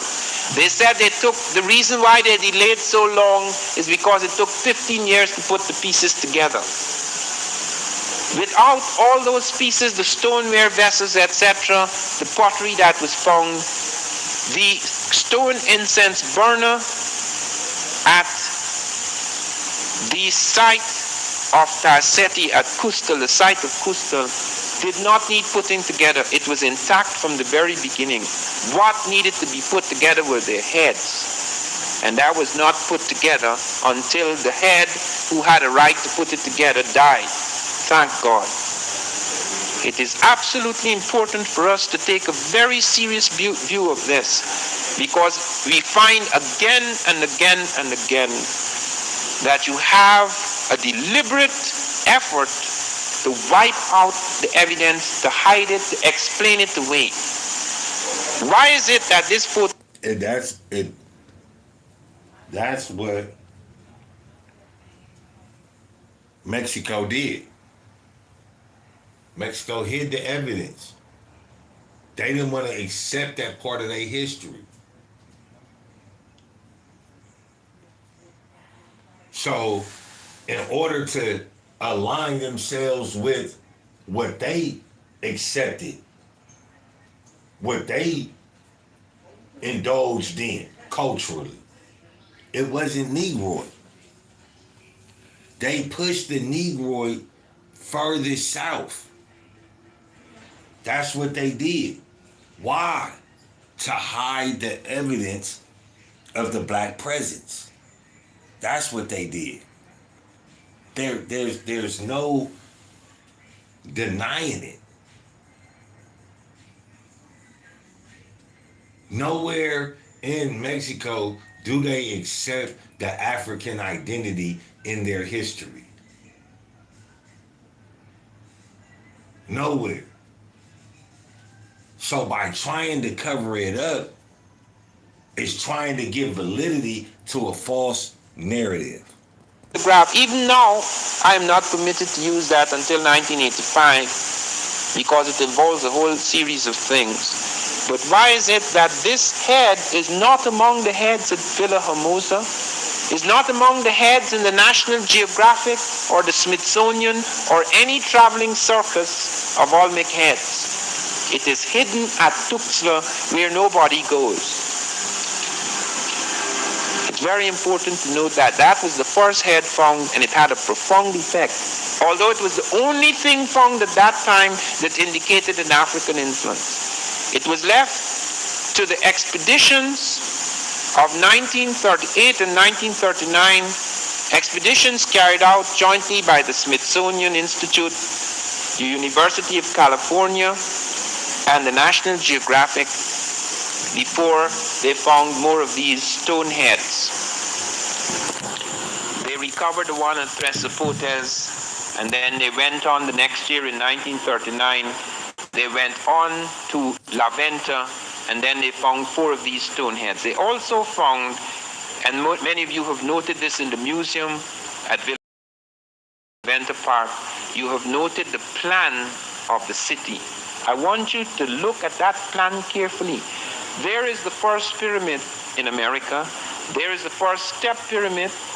There are the arms of the village. And on those arms stand the great stone heads facing the Atlantic Ocean. This is in the Gulf of Mexico. This is at the point which on the edge of the Gulf of Mexico where you find the terminus of the Atlantic currents from Africa. Because the currents from Africa take you to northeastern South America, into the Caribbean, into the Gulf of Mexico, swinging towards Florida. And then if you are lucky, if you learn as the Africans were later to learn, perhaps not at this period, you can find a circular current that takes you back towards Europe and Africa. Here at La Venta, they began to see a distinctive art style. Here at La Venta, began to see something in the faces of the monuments, something in the traits, the cultural traits of the Olmec that was to leave its stamp on later civilizations like the Maya, out in Palenque, out in Monte Alban, out in Mitla, even in the evening, the twilight of the gods at Teotihuacan, out at Tatilco, at Cerro de las Misas, in the Monte Alban phase. All of these are branches coming out of the mother culture, the Olmec. And there's something very distinctive. Here, for the first time at La Venta, are the pyramids. Here, for the very first time, is found the sarcophagus, like in Egypt. Here, for the very first time, are monumental stelae and sculptures of colossal proportions. Here, for the very first time, are the great priest kings. Here, for the very first time, are enormous ceremonial temples and altars built to the gods. Some things must be said about the stone heads which you must note. There is one of them that has a tube running from the ear out of the mouth which was featured as an oracle, and it has a flat top which functioned as an altar. This is very important because it is that kind of oracular thing that was found in Egypto-Nubian period. In order for the priest kings of the Egyptians to hold the world together, which was being torn apart. The Bible describes Egypt at that time like it describes the great factions and frictions in Egypt at that time. They speak of it as some sort of a torn nation. And in order to pull it together, they had to find once again the power of religion. Religion is responsible for the extraordinary vitality that built the temples and the pyramids and the great tombs of both Egypt and America. Note that. People do not do those extraordinary things. Only giants could do those things. Man becomes a giant when he develops a peculiar kind of focus, when there's a crystallization of his psychic energy.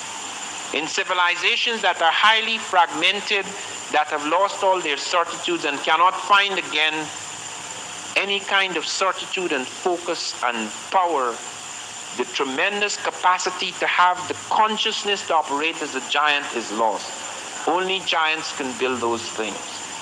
It has nothing to do with size, because the American is small in size. It has nothing to do with machines, because the Egyptian machines were crude compared to the machines we have today. It has to do with a peculiar kind of consciousness that made it possible for one to do things so monumental that even we now, with our great machines, cannot attempt to do what the Africans did. It is so extraordinary that just a few years ago, the American government sent out a team to study how the Egyptians moved heavy objects across the sand. And in spite of all of our technology, when one of the great nuclear things with nuclear reactors were being moved across the deserts at Gary, they used the identical method the ancient Egyptians used. This is the high technology, the 20th century, looking for a method that was the most practical and efficient method for moving a heavy object across the sand. So you're not dealing here with primitives, in spite of the ancient nature, in spite of the time, the prehistoric time of these cultures and civilizations. You're dealing with highly sophisticated people, a state of mind, a consciousness that made it possible for this extraordinary leap. Now, mind you, we are talking about America, 1,200 to 1,500 years before Christ. Before Christ. You think you want to continue with the narrative that like black people were sent here just to be slaves? Why do you think that these cultures hide this? Because of stolen legacy. Stolen legacy. Even with the homie, everybody wants to give somebody some type of, everybody got the Negroid gene in them. Everybody got a DNA that could go back to Africa. That don't make you black though, bro. That don't make you black though. These people have no trait of Negroid whatsoever. They have Mongol and Spaniard phenotypes. Stringy hair, white skin.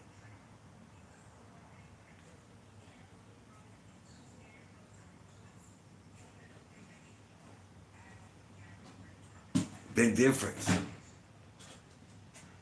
Huge difference. A lot of people want to accept the narrative that, this was Africa first. And she got me. This was Africa first, and la la la. But My thing is, again, where are these people's presence? Even the Mayans, their what is it called? Their figures are Negroid, but they look devilish. They look devilish. I'm gonna be real with you. If you look at the Mayan heads, they look Negroid, but they look devilish. I believe this is the period where they begin to want to get away from being Negroid. This is when they look back and say, oh, well, we are, descendants of the Mongols. We did mix with, the Africans, but let's now just only deal with the Spaniards. They have the Negroid DNA, but how ancient is your culture? You feel what I'm saying? How ancient is your culture? It can't be that ancient, because if you run it to the real ancient culture before the influx of Spaniards, y'all weren't Caucasian looking. Y'all weren't. And the peculiar thing about the Olmec is that that leap occurs with all the Egyptian elements in it. It had its own native elements. It had its jaguar. The jaguar is not Egyptian. Nobody in Egypt or Nubia has a jaguar that they worship. There's a little cat cult in Nubia which I noted, but it's not equivalent at all to the great jaguar which prowled the swamps of the Olmec. Why then suddenly they start with things which are duplicated nowhere else in the world in such a complex, in such a combination, in such an arbitrary combination? The stelae with the hieroglyphs, the monumental sculpture, the sarcophagus, the pyramids, the step and the true pyramid, and all of these elements, even including, as I have shown, the bird and the serpent on the crown of the Egyptians and the Olmec, and all of the monarchic traits, a whole series of monarchic traits that distinguish royalty in the Olmec world and in the Egyptian world. Clearly, we have evidence of some kind of body of people who came into the Olmec world at that time. And there is a reason for this, because people have asked, okay, fine. All right, people can cross the Atlantic, fine. You have proven they have boats, fine. But why did they come here? The Egyptians have no business in the Atlantic, which is true. The Egyptians have no business in the Atlantic. The Atlantic is very, very far from Egypt. And Egyptian ships have no right in the Atlantic circa 800 BC. I definitely believe this is where I differ in my assessment with him about what parts of Africa. I don't believe that they came from what we know as Egypt. You feel me? I don't even believe that they even came from Sudan or from Kush, as they're trying, as Dr. Sertima is trying to go. You have more influx of West African culture in here in ancient America than you do of anywhere else. The dancing, now the hieroglyphics, the pyramids and things like that. Yes, all that is Egyptian. Some of these people, you got to remember, were priests. A lot of these people were, you know what I'm saying, I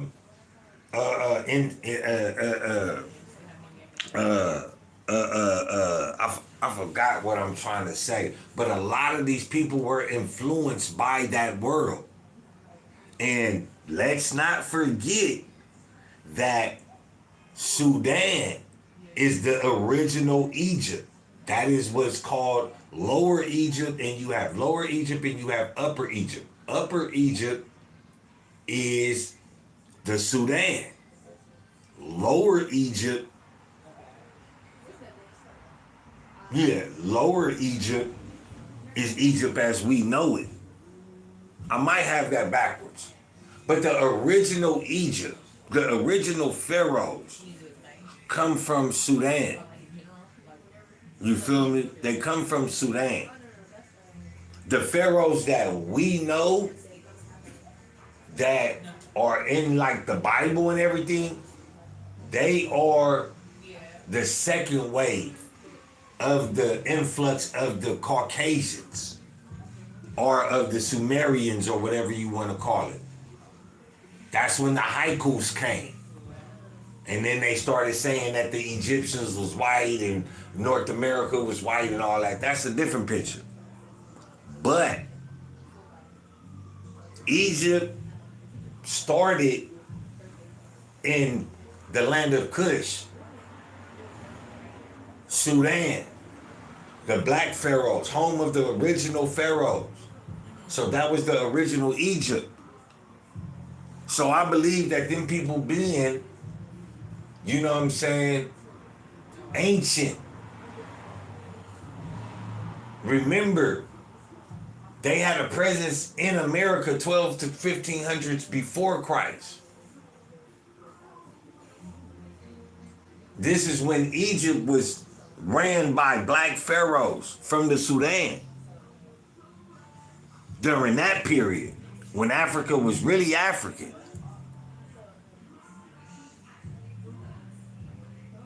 So this is why we have the hieroglyphics.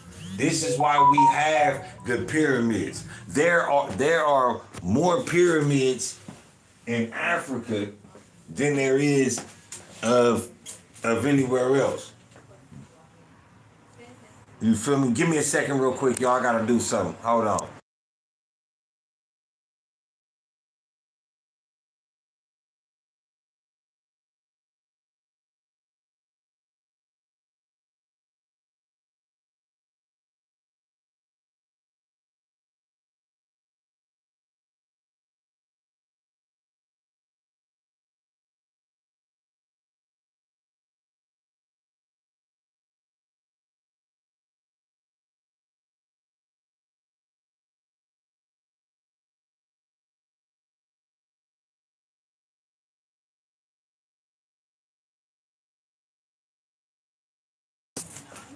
All right, I'm back, y'all. I'm back. Hey, shout out to what's the name? Life is Precious. Thank you for hitting in them comments and indulging. Much appreciated. She says, so like I said, I didn't see your comment if you said one before that. But she says, like I said, there are black people in Iraq. They're called Afro-Iraq. I don't know. There's Afro-Latinos, Afro-Americans. There's a fixed black non-African group that's all over the earth. I just want to take Africa out the picture for a second. There are black people all over earth that are not African, including the people in Sentinel Island. We are seen as nobody. I'm not sure if you think that I'm trying to paint, I don't know, but what you are saying is definitely correct. We're everywhere, and people paint us like we're nothing. But what I'm saying is that a lot of people just say that here in America, there is a mindset amongst black people that America is the original Africa, and somehow all the Africans left America and just went to Africa. And what I'm talking about is the fact that this America is not the original Africa. America is third duplicate of Egypt. The original Egypt, the original hieroglyphs, the original pyramids. There are more pyramids in Sudan than they are in Egypt. They just won't tell you that because the Sudan is black like tar. The original pharaohs originated out of Sudan, out of the land of the Cushites. They won't tell you that because they're black like tar. Also, the original Egypt, Upper Egypt was the Sudan, which would be Lower Egypt. And the reason why Sudan was called Upper Egypt was because they were the originators. And original Egypt was Lower Egypt, which was second in command. That's why if you look at how it was set up, Lower Egypt was on top of Upper Egypt. That means because Upper Egypt was the originator. But they won't push that narrative because they black. They not gonna push that narrative because, you feel me, that gives validity to motherfuckers being black. You feel me? So damn, I put my thought up. I don't know if you were saying, or if you think I was trying to make it in a negative way, but if Mexicans say that they get they ancient culture from the Aztecs, from the Mayans, or from the Olmecs, all of these groups look at for sure the Olmecs as gods. They worship them. So how can America be the original Africa if the original man was black, and here in America we know of ancient groups that were here in America that were not black, like the Mongols. So America could not be the original Africa. But there is a heavy presence here. It is just that the black presence outshined everything else. You don't have no Mexican heads, no ancient Mexican heads nowhere in Mexico. You don't have no ancient Mexican head like you have in the Olmecs. And these are found in Mexico, not like Guatemala or, you know what I'm saying? We are talking about African, Negroid, black. And what did he say? That when they made certain sculptures, they painted them with tar. Why would they paint them with tar? Because they didn't want you to get confused that these people could be white with Negroid or brown with Negroid features. We black. So they painted it with tar. They could have used a ton of other colors, but they painted them with tar. And then they hid the fact that these statues had either dreads or braids. And why would they do that? In order to push a narrative. And I'm not saying that it wasn't another race of people here. But I'm just saying your culture just couldn't be that tough if you have nothing left. These Olmec heads are 1,200 years before Christ. 1,200 years. But you gonna sit up here and tell me that another race of people had influence in this part of town, in this part of the world? Nah, I ain't going for that shit.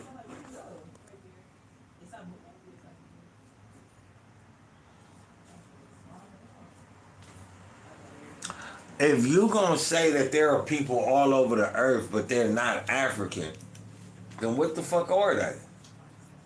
Because every Chinese person that goes anywhere in the earth and they look Chinese, the first thing they gonna say, you Asian?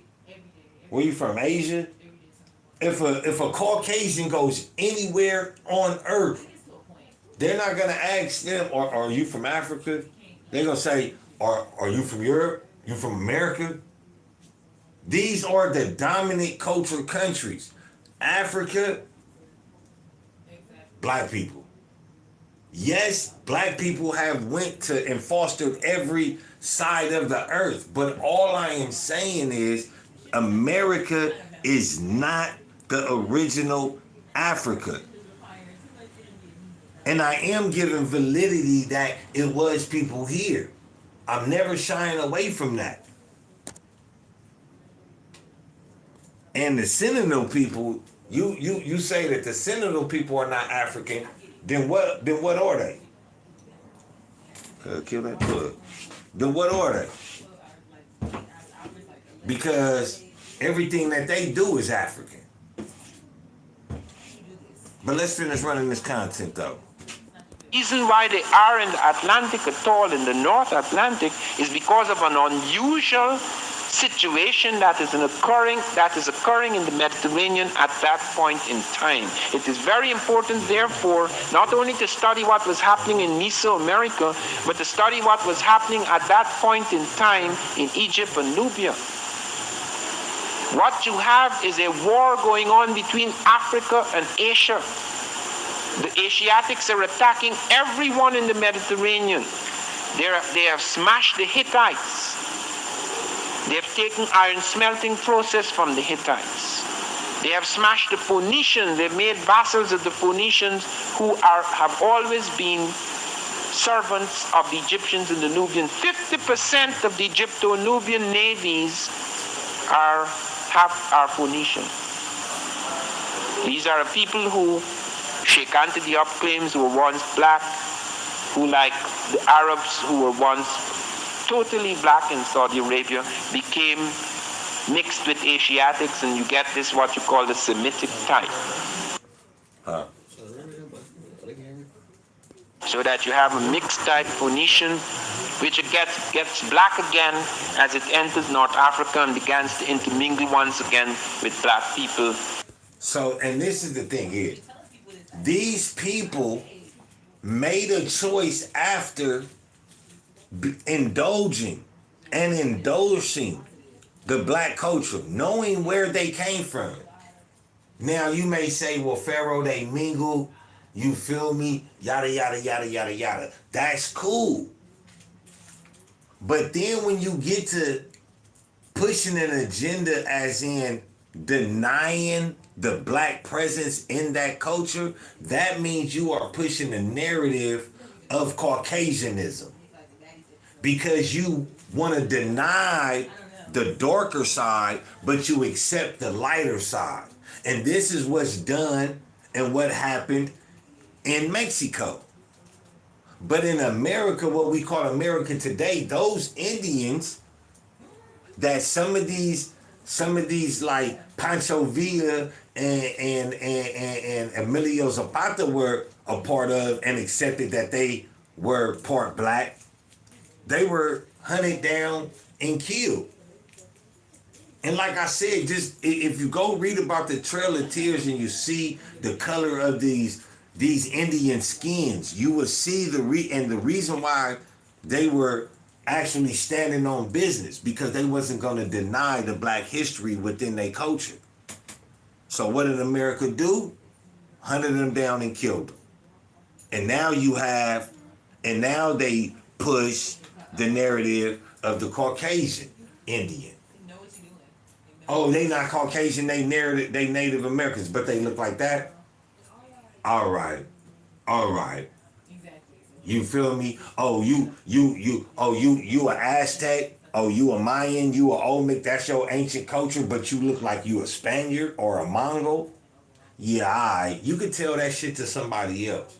Somebody else might like jack that shit. Somebody else might fly that kite, but I ain't. How you gonna tell me you have X, Y, and the third in you, but all your descendants have nigga damn, what was that? Yak number 5 here, the straight shit. No Negroid features whatsoever. But since they push that narrative and they push that agenda and deny that, how am I wrong for putting them on the side of the Caucasians? How am I wrong? They accepted that agenda. That's the narrative that they accepted to push.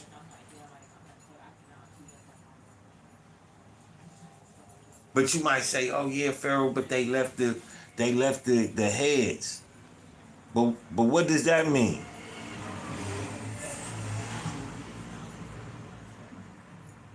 God gonna work it out the way he gonna work it out.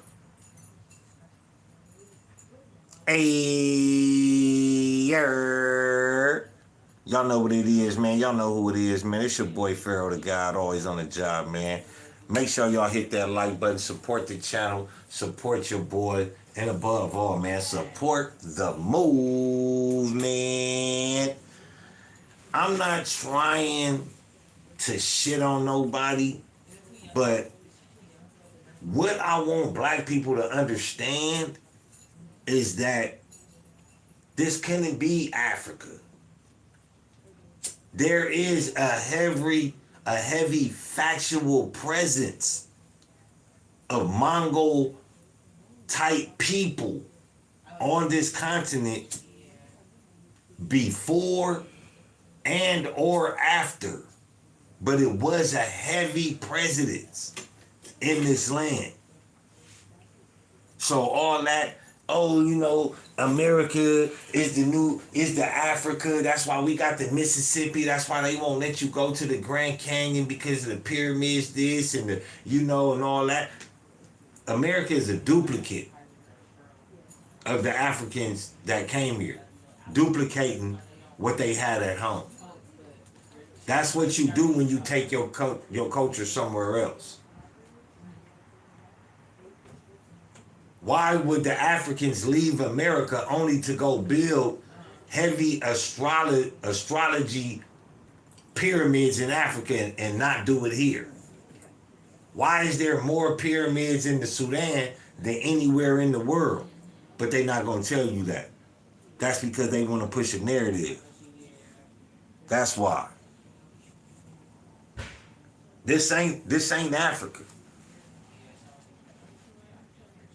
So I appreciate everybody for rocking with me tonight, man. You know, tuning in tonight. Those that indulge in the comments, I appreciate y'all, man. Y'all know how it go, man. This channel is not monetized, nor will it ever be monetized, man. You know, they playing games once again now. You feel me? Every time I almost get there, they get to taking hours. Now they taking hours again. So, you know, I know what it is. But like I tell y'all, man, you know, I'm not tripping. It's just the content and the narrative that I see getting pushed is cow shit. It ain't strong enough to be bullshit. And we gonna break it down. Y'all know the motto, man. Take care of each other. And if you can't do that, take care of your motherfucking self.